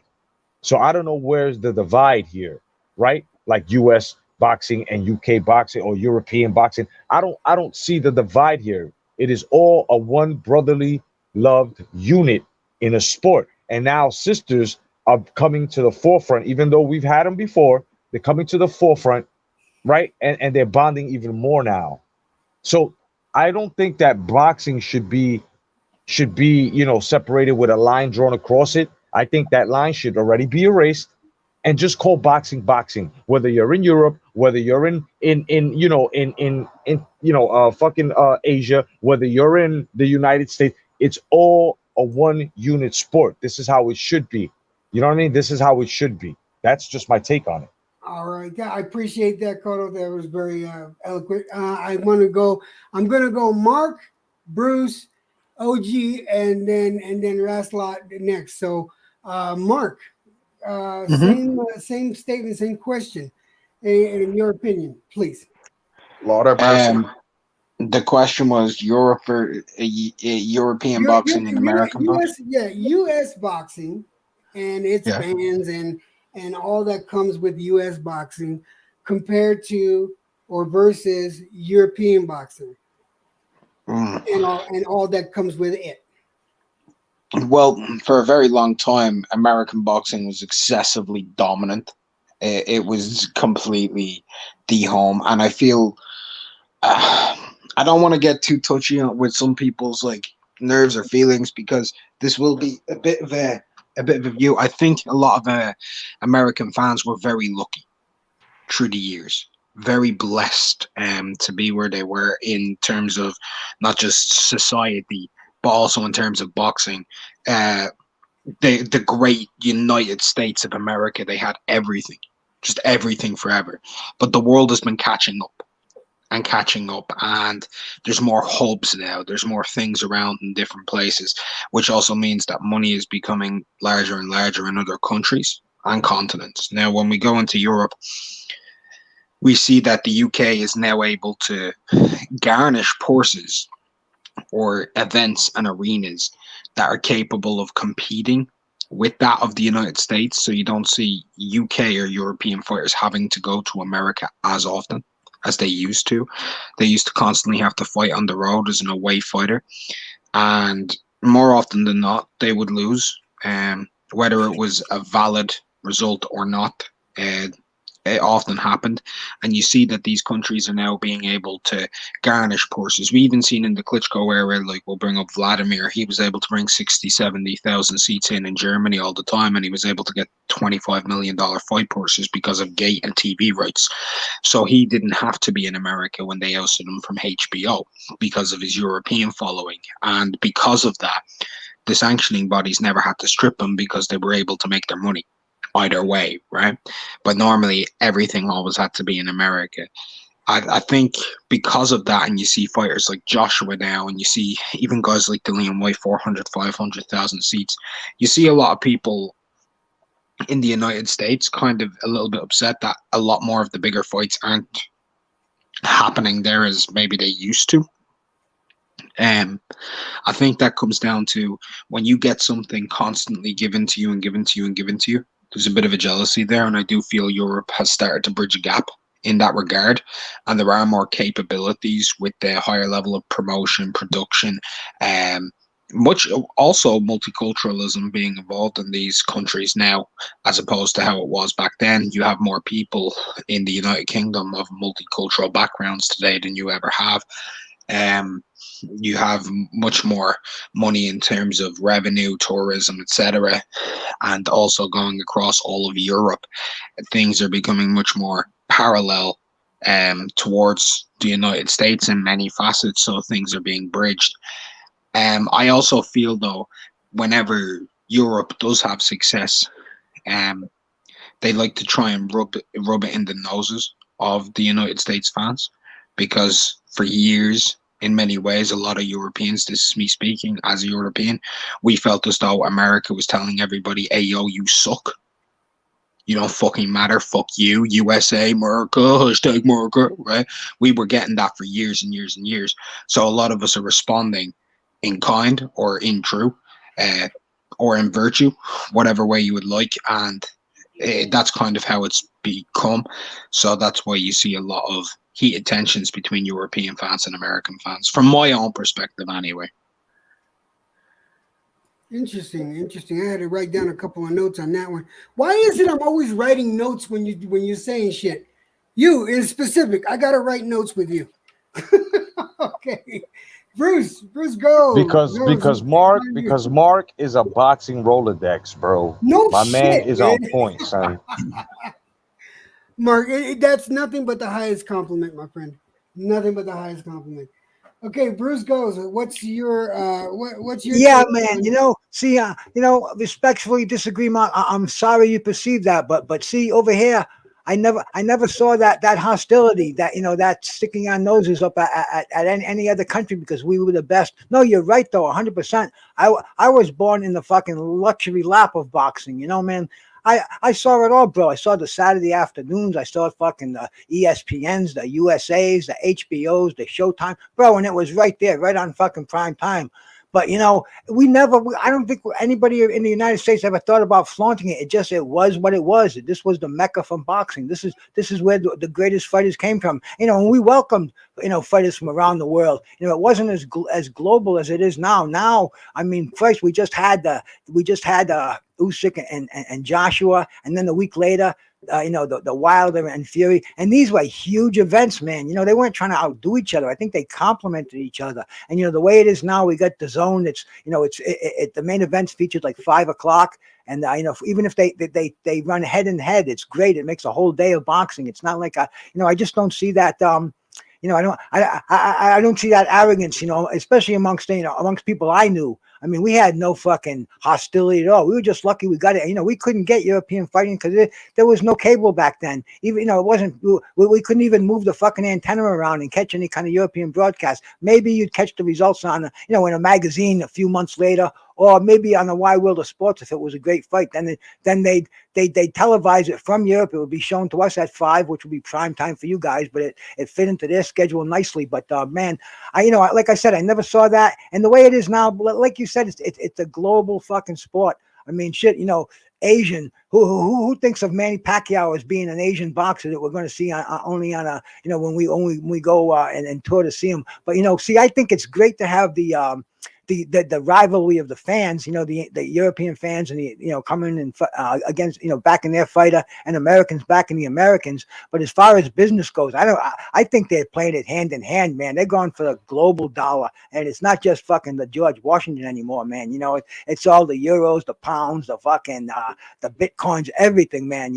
It's a universal sport. That's the way I see it, man. And and the styles, if that's what I don't even think we were talking about that. I thought it was the the way boxing is, but man, I just think it's definitely it's become more worldwide and it's accepted. Whereas if there's a good fight going on, I don't care where it's going to be held. I'm going to watch it anyway, and I'm going to be rooting for the outcome I want. And the soil.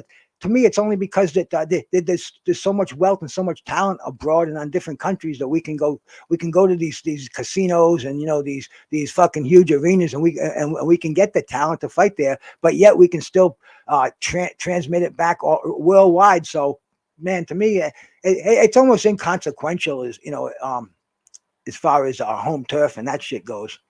I never saw it as an advantage for personally. That's good to hear, Bruce. Interesting. I like your take on it.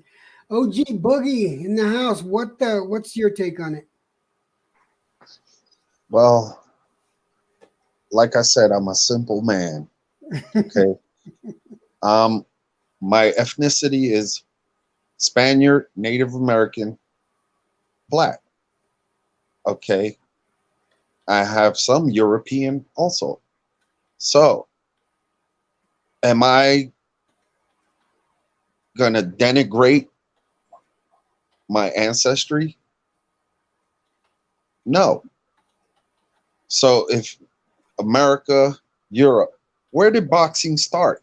Didn't it start in England and then it moved to United States?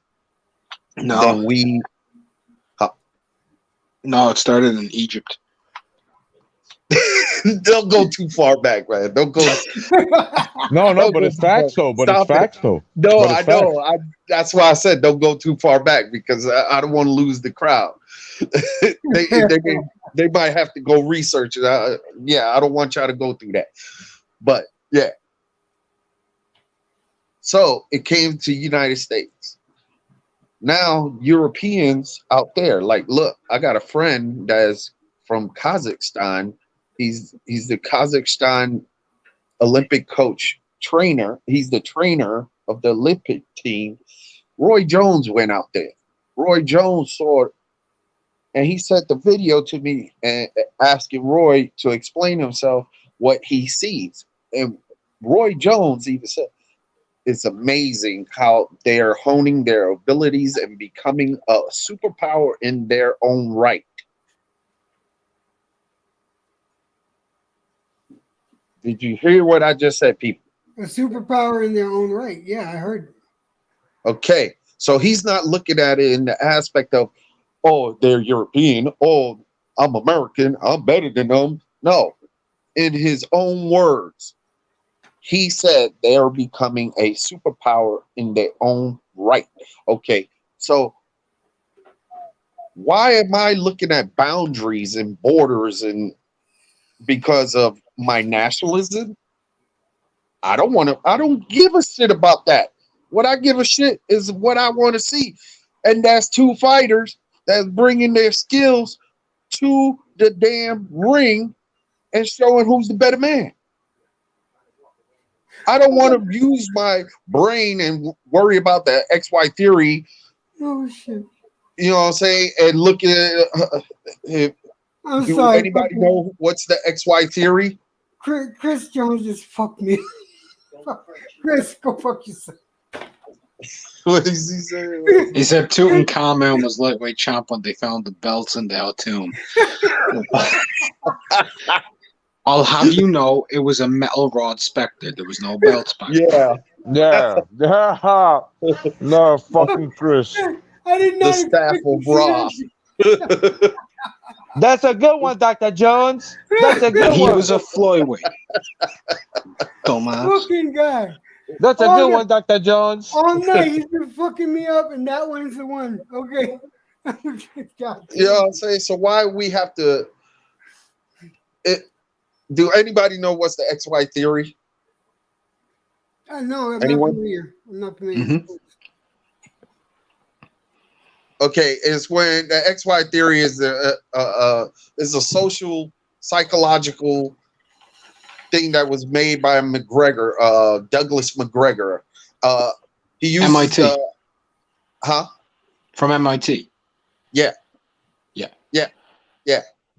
And it uses description on what can I make this person, and it's like they do the study on the person themselves and not let them know what they're doing to them.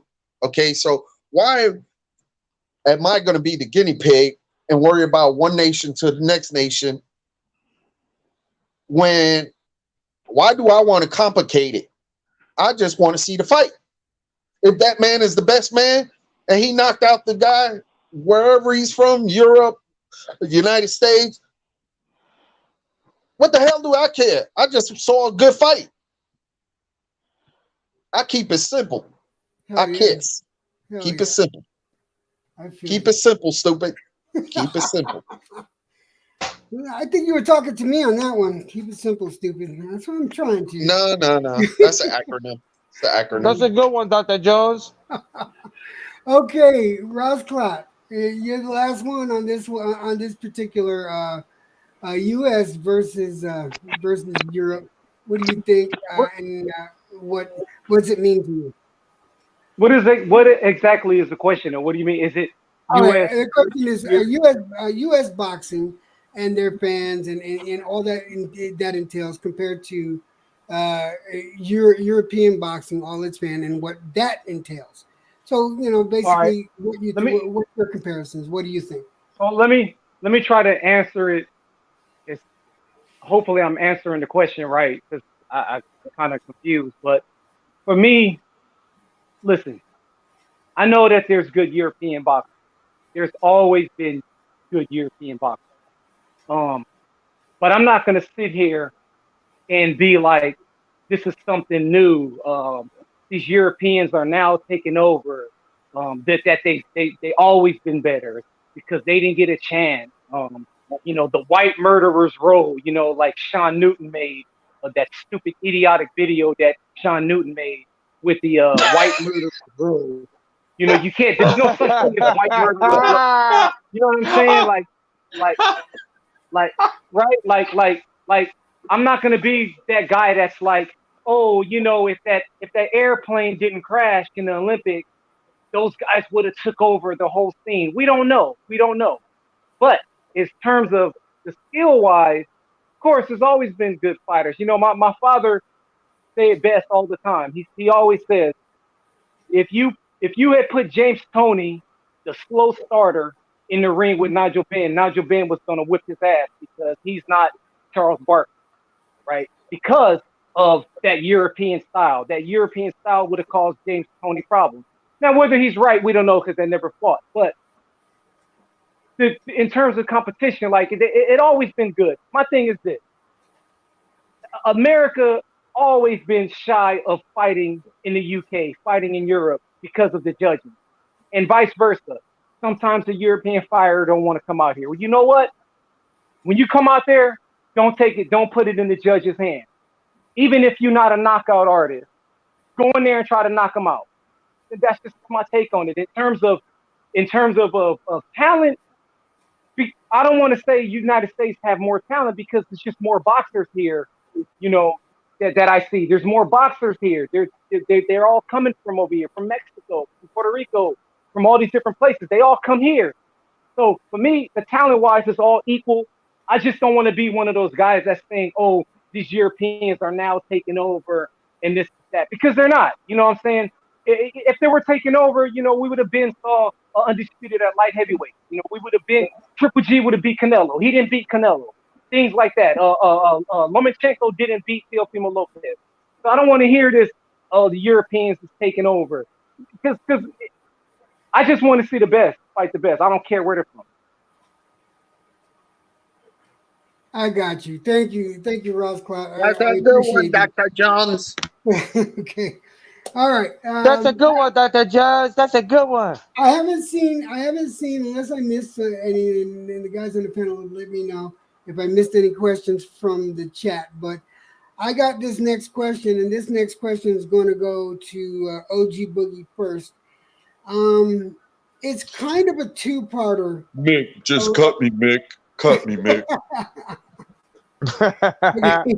It's kind of a two-parter, but I'm going to break it down to just boxing integrity.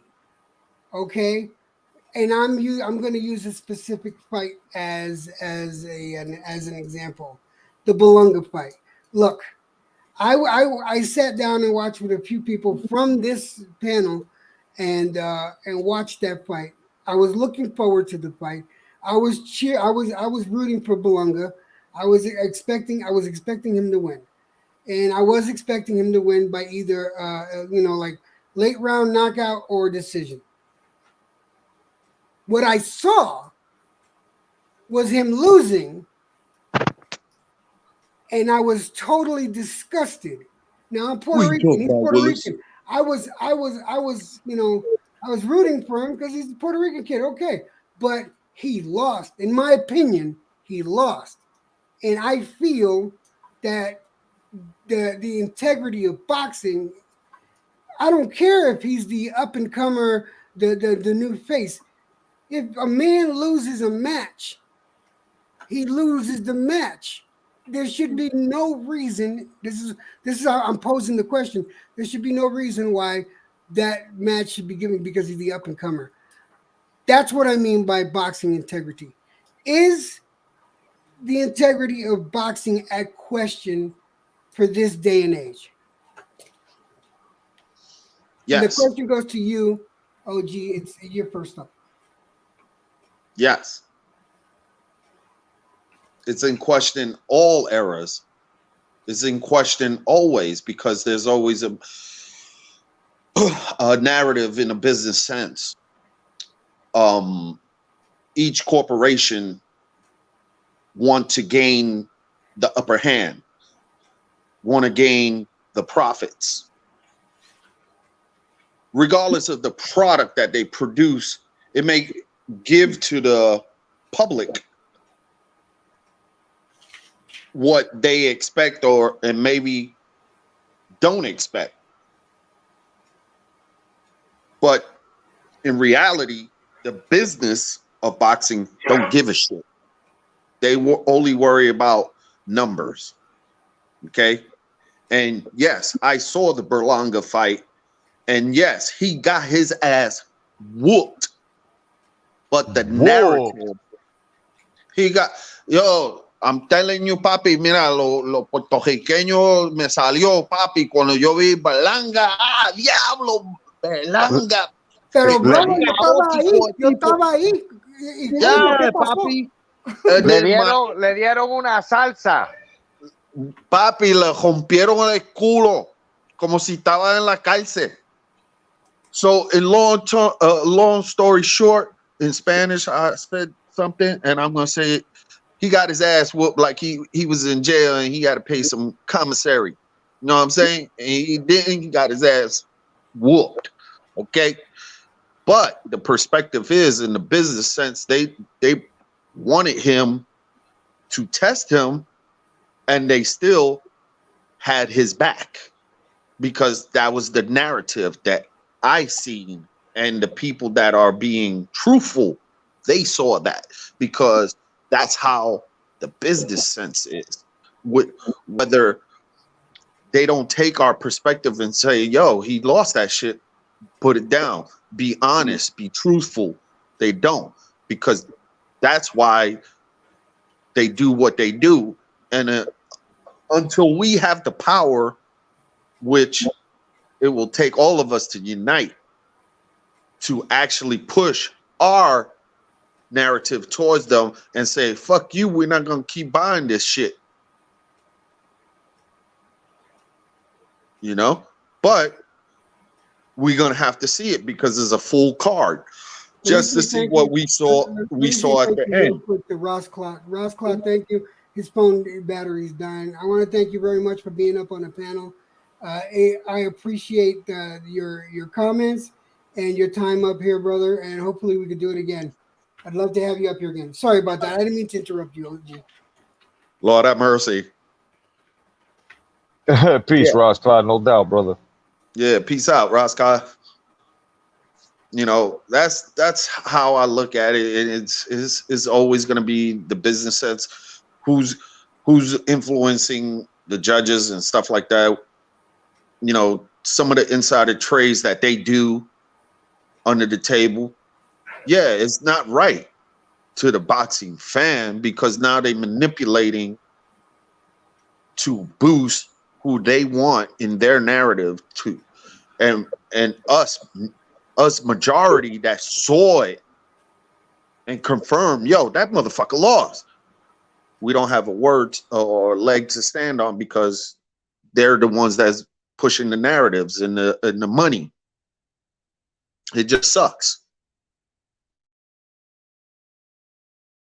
I hate the fact that we don't have much say as a fan, but let me pose the same question to Bruce. Bruce, what do you think? I mean, what do you think about the integrity of boxing when decisions that can clearly be you can come to one conclusion, and yet the decision went a completely different way, and history will show it if anyone looks at it that was not the outcome that should have happened. What's your take on that? How do you feel the integrity of boxing is affected by something like that? Integrity and boxing, bro. Yeah, you're really making a stretch there. But I mean, shit. Look what happened in England. Conor McGregor's kid, man. I mean, that was a fucking blatant robbery. I wasn't even sure when the Usyk fight was over if they were going to raise Usyk's hand or Joshua's, man. You know, that's the way it is in fucking boxing. That's why I do not gamble on boxing anymore, bro.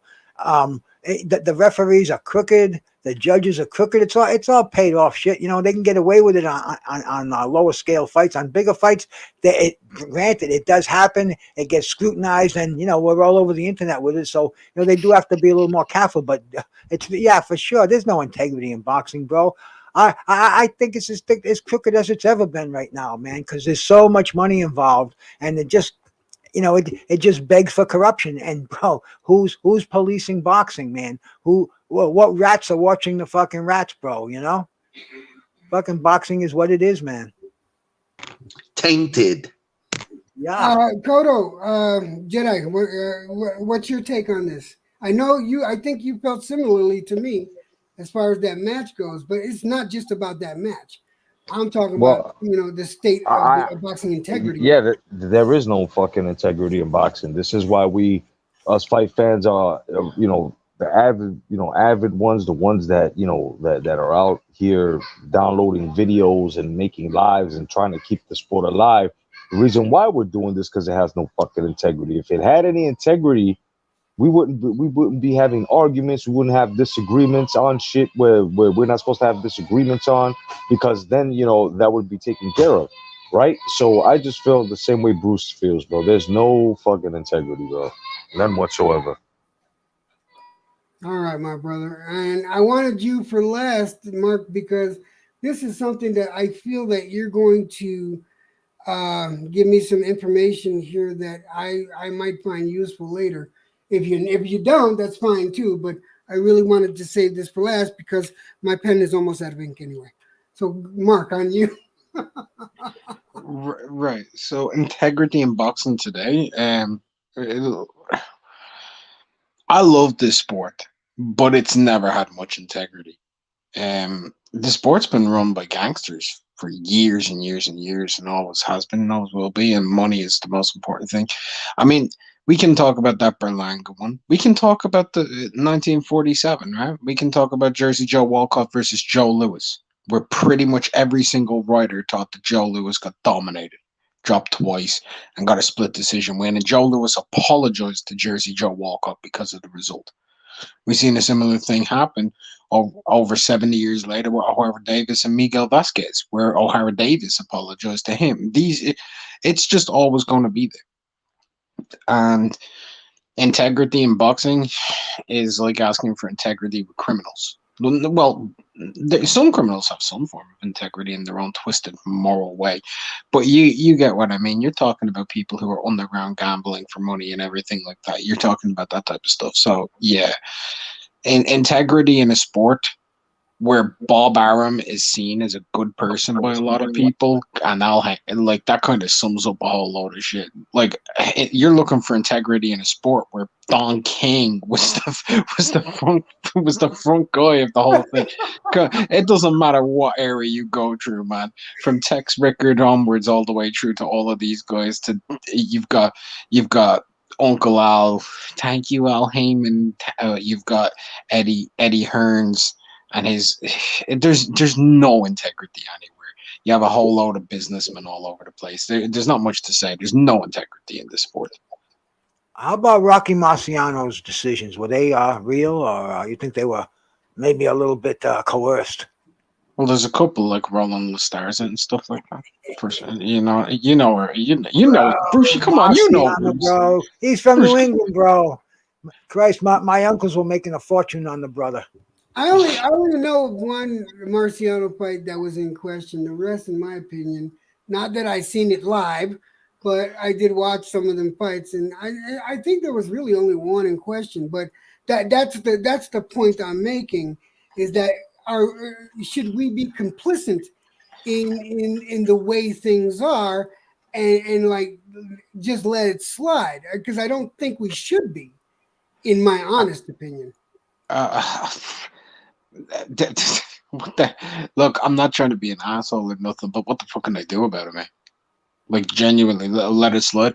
I complain about results every week, and then the following week I'm complaining about results, and I'm complaining about them, and I'm complaining about them. I actually write emails to commissions, right? I try to do everything I do, everything I can, but it's not going to make a change. Nobody gives a fuck. At least not enough to make a difference, in my opinion. Yeah. All Boy, right. if you ever dream of even beating me, you better wake up. This next question should be. I think this one's going to be interesting when it was brought forth to me. What's more damaging for boxing? Fighters saying they want to get pregnant. No, I'm just kidding. What's more damaging for boxing? Corruption in in the managerial part of it, or ducking fights?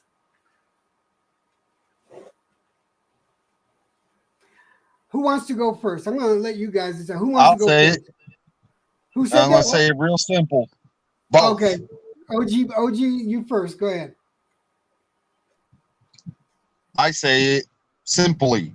Both. Yeah, I agree with him. It's almost like, what do you want to get off your dog, the ticks or the fleas? Right. I agree. Both. Mark?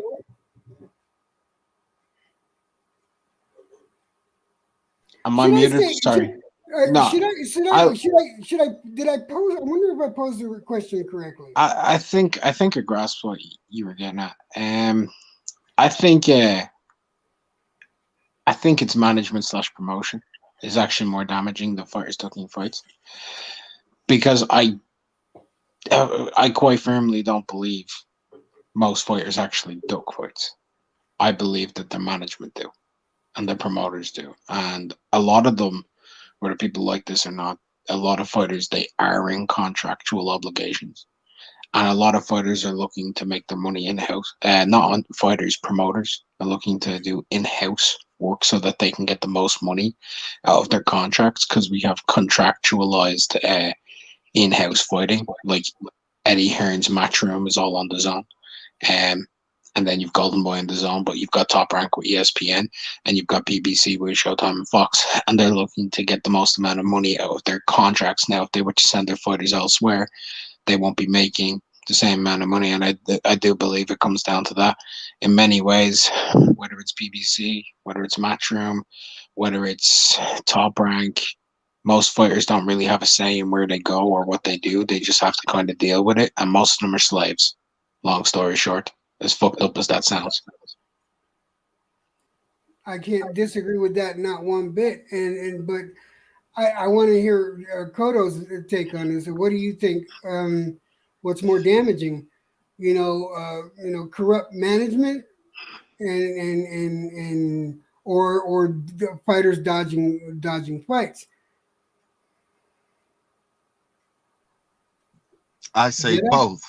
I had said earlier, or right after Bruce, both, because exactly the reasons what Mark said with the managerial shit that's going on, as well as the fighters who actually have the ultimate say so to say make this fight, and they just won't. You know what I mean? As from what I've seen recent, and when I say recent, I'm talking about maybe 8 years now. So it's like, I'm just sick of it. I'm sick of the politics. I'm sick of all that shit. There are a lot of things that we're not even supposed to be knowing, like what kind of cars they're driving, the clothes they're wearing, the bitches they're fucking. We don't care about any of that, and instead of worrying like we used to worry about, okay, how much does he weigh? Is he training? See, because Mark was right when he hit it, when he said something earlier as to us Americans being spoiled at the time, right? I feel that the Americans now are even more spoiled. You know why? And Bruce can attest to this, and everyone who's been watching on this panel and in the chat, if you're old enough, have been watching boxing since like the 80s, but even before that, beyond that we didn't get training footage of our fighters. We weren't able to watch them and to look at them and their every move, as to, the way we found out our fighters were training was the fucking montage the day of the fight. A couple of minutes before they would give us the fight, we would see, oh wow, they was putting in a lot of work. Holy shit. It's not like now where you got these motherfuckers where you can go every two other days and you can see them train. So what I'm getting at here is that boxing isn't as rich as it should be because of those two things. You know what I mean? There's nothing as to curiosity anymore, between fighters and stuff. It's just worse. I just feel it was supposed to evolve, and it just did. It just hasn't. And that's just my honest opinion on it, brother. I got you, brother. Listen, I only got one more question. Can you stick around for that question, or because I know that you got things that you got to do there. If you If can't, I can I'll take understand. if I can take it first, sure, no doubt. All right, this is gonna go to Kodo first. Legacy versus money. Oh, well, that's easy. Everybody who knows me and everybody knows, what I speak, I think legacy. See, because for me, you have a prize fighter and you have a legacy fighter. The thing is that the legacy fighter is also a prize fighter, but he doesn't put the prize first. You know what I mean? Here's an example. Mike Tyson wanted to become a fighter because he admired Joe Louis. He admired, Rocky Marciano, Muhammad Ali. So he chose the sport because this was in his heart. Plus, he was introduced to the sport.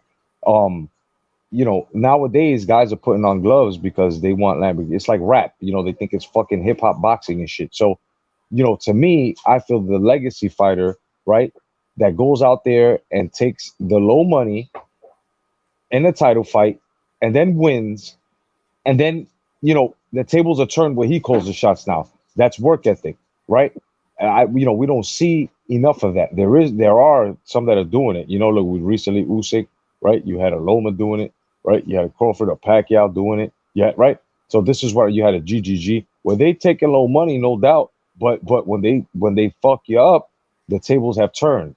So this is why I like the legacy fighter, because the legacy fighter knows my work ethic will speak for itself, and then I can value myself, and I can actually tell someone, this is what I'm worth. Take a look at what I'm doing. Look what I have, and look what I have achieved. As to the prize fighter, it's just about, less risk, more reward, which basically turns the fight Payday. that they're They're in. looking for a payday. Right. It's like, yeah, that's it. They don't even care about the legacy. Floyd Mayweather's one that, everybody thinks he has a huge legacy. Yeah, he does. It's all about him just making money. Anything else, he will fall short across a debate table against greats. So this is what I mean, that the legacy always from a fighter, that's what I follow. This is what I speak on. There are many fighters out there that are resting now that have made great legacies, bro.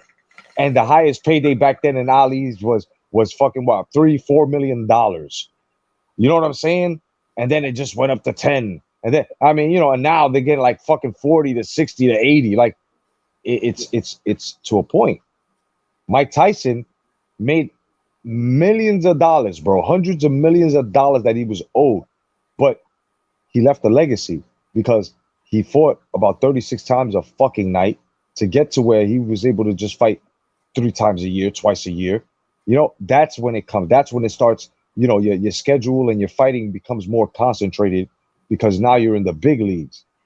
The big leagues these days is all about how many fouls you have, how many punches, verbal punches that is, you pull on Twitter, and when the fight is produced, it's lackluster. You know what I mean? So that's just how I feel about it, man. You guys have a blessed night. Electro Jed, fucking awesome stream, man. Thank you to everybody that's on the panel. I love you guys. You're my brothers. Jedi, thank you so much for joining the panel. I really Yo, really look forward Rocco, to it. take care of yourself, Rocco. Yeah. You got it, what? bro. We didn't hear from Mike Tyson tonight, though. Is he not there? Because some people wanted to hear some thoughts from Mike Tyson, but I guess he wasn't there tonight. What you talking about? I'm right here. What's wrong with you, Jed? You know what I'm saying? Listen. These guys of today, you know what I'm saying? They're businessmen. Guys in my era, you know what I'm saying? We were more animals. We was in a different league. You know what I'm saying? We were machines and stuff. And I gotta respect the young guys today, but they just Hey, don't carry Mike, big. can I ask you a question, Mike? They just Can I don't ask you carry a question? They just don't carry big nuts like we do. You know what I'm saying? What's up? How you doing, OG? What's up, Mike? Yo, check this out, right? I just want to say this. They ain't built like how you were built back in the day. You was built and you respected the people that got you where you was at. And you did everything that you said forth because why? You had love for the man that helped you out to get you where you at. And that was the only man that did help you, right? Well, Which listen. is Custody model. Well, listen. A lot of these fighters, you know what I'm saying? They don't listen. They gotta listen. They gotta listen, and they gotta, you know what I'm saying? They gotta be out there. They just gotta give it the best that they got. No, that's it. I got a tattoo on my face. What does that say? I got my nephew crying in the background. What does that say? That says that at the end of it all, you're gonna take care of your shit regardless. All right, guys. You guys, man, I love you guys, all right? Peace out. God bless. Peace out to Mike and peace out to J. Cotto. Hey, The give some of that Boxing nap Jedi. time. Get some of that nap time to you. Peace out, Okay. Jen. Okay, Bruce goes. It goes to you next. Wait. All No, yeah. Did I hit you up already? No, what's this question? And I'll tell you. Oh no, I didn't hit you up with this one. Okay, legacy versus money. Today, absolutely money. I mean, no, back in the day, legacy, bro. I mean, no doubt about it. They look at their bros, man. They got fucking chains that are just about pulling them to the ground, man. They're all fucking riding around in Maseratis and fucking Bentleys. What the fuck, man? It's live fast. Let's get followers. Let's get that fucking them YouTubers up here, man. It's a whole different. Like I said, bro. It's not of my generation. Because legacy, I don't even think it's discussed anymore. They just assume legacy is sure. They're going to be there. I mean, fucking, I'm hearing Tyson Fury followers saying that he's greater than Muhammad Ali, bro. Come on, man. That's just the beginning of at the top. It dribbles right on down. Just like fucking the old trickle theory. And bro, back then it was legacy. Today it's money. It is what it is. Like what was it? Marco was a Jedi. 3 or 4 million back then was huge. But they just fought on. They fought on. They had that hunger still in them. Today, man, you get a $15 to $20 million fight, and then you're still getting residuals from the thing. Why get out of bed early and hit the road, man? Why not just let the money come in and enjoy the fruits of your labor? Yeah, I just don't think their heads are where the fighters' heads were in the past. Where Marvin Hagler, he fought to get his fucking head on Mount Rushmore, bro. He knew the money was going to be there. 8 million, 10 million, 12, bro. He just sucked it all up and plowed through the middleweight division like a steamroller. Today, fuck, we don't even know who the 4 middleweight champions are. Brother, excuse me, except for company excluded, bro. You know what I'm saying, man? I hear you. And then OG, what's your take? What do you think? Can you ask me the question? It's legacy versus money. What's your take on it? How do you feel about it?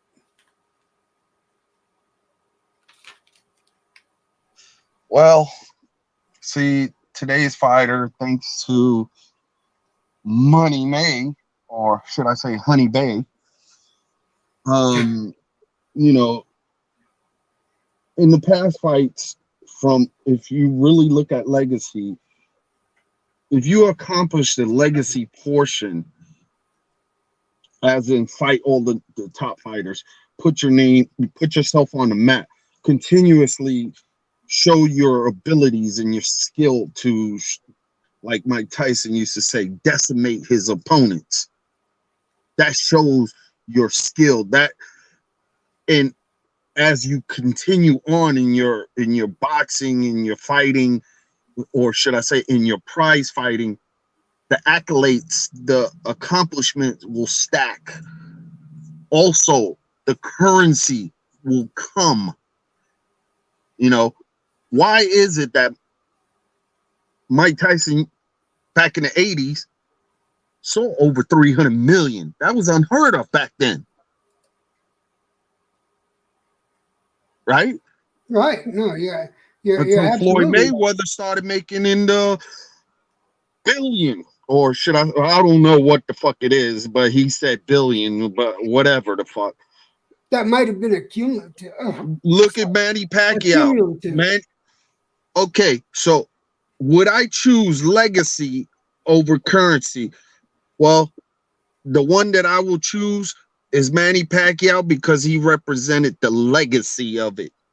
He put his skill, his attributes out there to fight. Same way like the past greats. Muhammad Ali, Joe Frazier, George Foreman, Lennox Lewis, Roy Jones, even other fighters that was out there.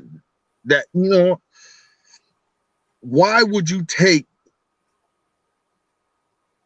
the position of a person that only goes for currency, which he said, what he said? I'm a rich coward. Would you want to represent yourself as that? Or would you want to represent yourself as a prize fighter that fought everybody, wasn't scared of winning or losing, and still made his money, that's about to be a president right now? Yeah, So, I forgot about that, huh? Yeah. So come on now.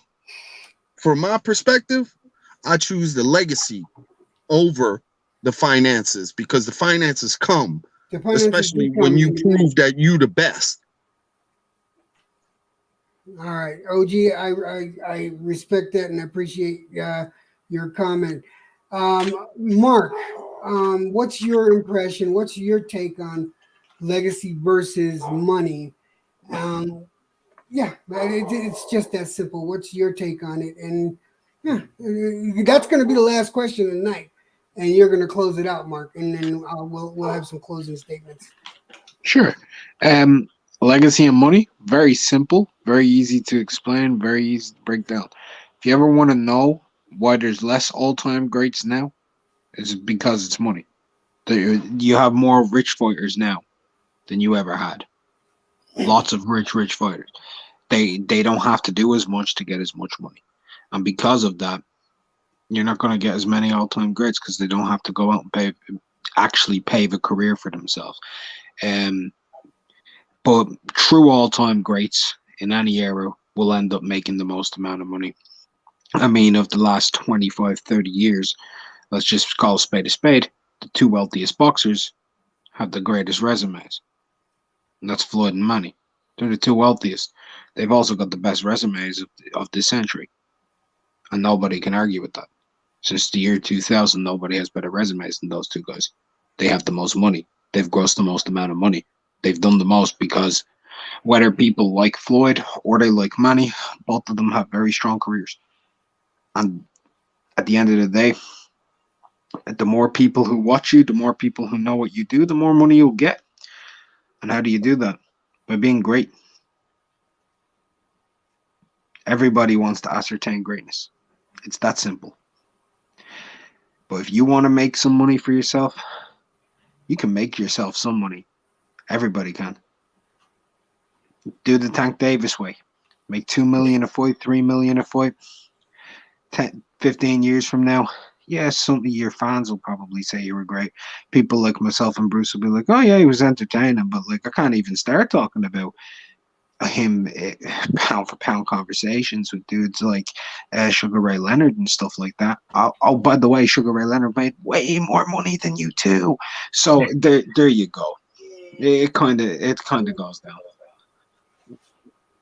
Thank you, Mark. I appreciate that. This is going to be like, we're running on 2 hours, and I promised the guys that it was going to be around a 2 hour stream. It's not that I'm closing it out now. What I want to do is that let me say my opinion on the legacy versus money thing, and then this is going to be like free for all. See what people got to say. See if there's any questions from the chatters. But here's my take on legacy versus money. When people go about, when they think about money first and not legacy, I think of them as corporate. And I am the type of person, I will not think corporate. I am not a corporate type of guy. And when I see someone think corporately, that means I'm a number to you. That means everybody else around you is a number to you, or a dollar sign. And my opinion of that is, you can go fuck yourself. To all those boxers that think about money and think because you made such a horrendous amount of money for such little effort, you can fuck yourself. You can basically die a slow death. Maybe slide down a 7-foot razor into a pool of alcohol, because I would find that more entertaining than your fucking fights. I want to be entertained. I want to see real fighters get up there. I want to see fighters not afraid to fight someone else. If you got a management team that's not taking care of you, if you got the money, then boot them the fuck out. Get new management team that's going to make you the fighter that you want to be. But don't sit there and try to make a quick 2 million and think you're going to be the fucking pound for pound, because you can kiss all of my Puerto Rican Dominican ass, take all day doing it with your tongue out. That's how I feel. Anyway. Tongue and everything, huh? Damn, that's a whole lot of ass there, boy. I just wanted I wanted to get my thoughts out there on that one, but that's how I feel about it. I don't like the fighters that go for the fucking payday. It bothers the fuck out of me. They don't put no effort into it, and half the times they don't even put all their heart into the fight. It makes me mad. It just Hey, speaking of putting your heart into a fight, where's Brian Harkin, man? He's the one who invited me here on Red Glove's channel this morning. He couldn't make it today, but you know we're gonna. I had so much fun, and I hope you guys had fun doing this. I would like to do this again. I had a tremendously good time tonight, and I hope you guys did too, and I hope the chatters enjoyed this. But I want to take some questions from the chatters if they have any questions. Anything that they want to ask about that's boxing related. It'll be another day for other shit. If not, then I would like each person to talk about whatever they want. I'll let Bruce go first. No, bro, I'm good, man. I answered plenty of questions in here. Anything you want to talk about, I'm good for as far as boxing goes. You know me, man. You guys shoot out the info. You want to go do a boxing panel. I got nothing but gratitude, and we had a good chopping up here, man. I know, Jed, you go back to the Ali area. You like to talk about the Ali fights, the Frazier, Norton, all those fights, man. Someday we'll have to come on, chop it up about those fights, man. I saw a lot of those fights, not live, but live on television. All good times, bro. So appreciate you having me come up here, man. All right, you ain't gonna want to go yet. Let's close it out with pound for pounds.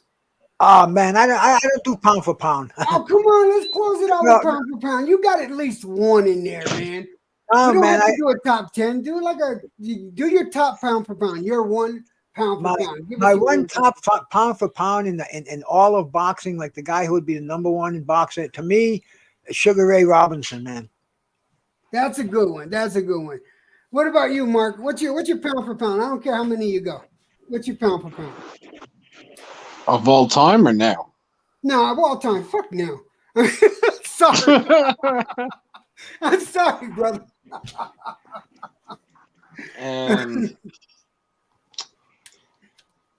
I don't.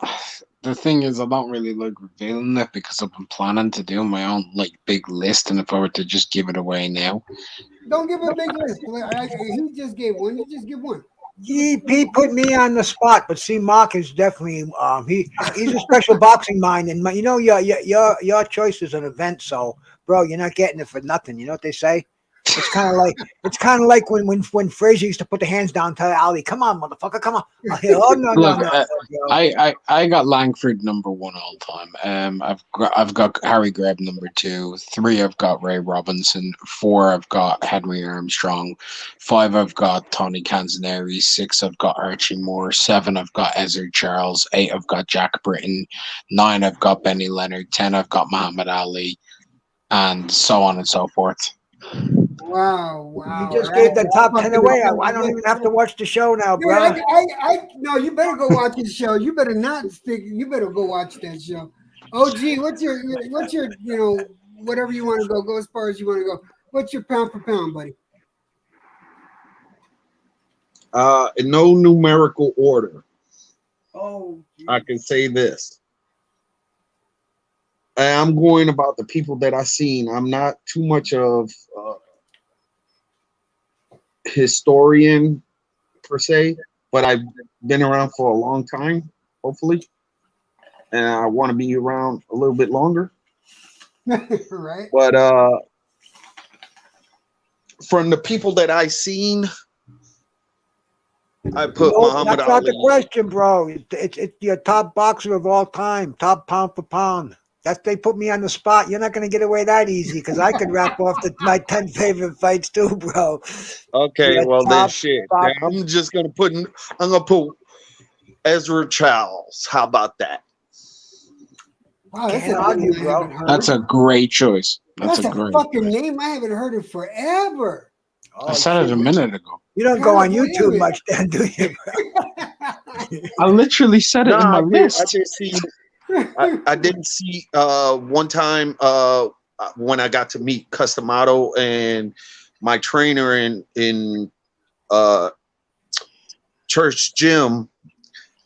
He was the one that introduced me to Cuss because I was like one of his prospects, and he wanted to introduce me to him. And we was watching some film of Ezra Charles, Willie Pep. I used to look at fights like that to see their footwork because I try to not emulate their style because there can only be one person that could do their own stuff. I just try to use what tactics to enhance my abilities. That's how I got to see some of the fighters from old 8mm films and stuff. All right. I got the privilege of doing. Priceless, man. Cool. Yeah. Well, for me, and again, in no specific order. All right, I'm going with Sugar Ray Robinson, Muhammad Ali, Joe Louis, Rocky Marciano, and he shouldn't be in there, but I'm fucking throwing it in there. Is Mike Tyson? Leave me alone. I want no fucking backlash from it. Leave me the fuck alone about it. Damn, the historians would eat you up like a fucking piranha. You know what? It's mine. Okay, it's mine. But that's Yeah, your you're list. right. And You're right, bro. You're right, man. That's But they're those- subjective. Your those list are- is your list. Anybody that tells you it's that's wrong, my tell them go list. fuck themselves. That being said, listen, I want to thank the panel. Please don't go anywhere because I am going to close out the show. Hold on until after I close it out. I do need some input from you guys. To those in the chat, I appreciate you guys being here and staying the whole time with me. I am closing it down. I love you guys very much. Thank you for the likes. Thank you for the new subscribers. I appreciate it. You want to go over to Boxing Jedis this week because we got a surprise for you. We are going to do another auction. I sent him over a box full of my new prints, and this should be interesting. We'll talk about what we're trying to raise funds for over on his channel. That being said, thank you guys so much for hanging out with me. Peace out. And I would play my exit song, but I don't got it set up, and I don't wait. Is it set up? No, it's not. Oh, who's that? Who got Michelle Yeoh in their picture? oh, that's me, yo. Yeah. Oh shit! Yeah, Classic. man. She's badass, badassery. All right, guys. Even right now Everyone- at 60 something. Everyone in the chat, thank you. That's for not hanging Michelle out. Yeoh, Bye. though. That's not Michelle Yeoh. Damn it! Should have left it as Michelle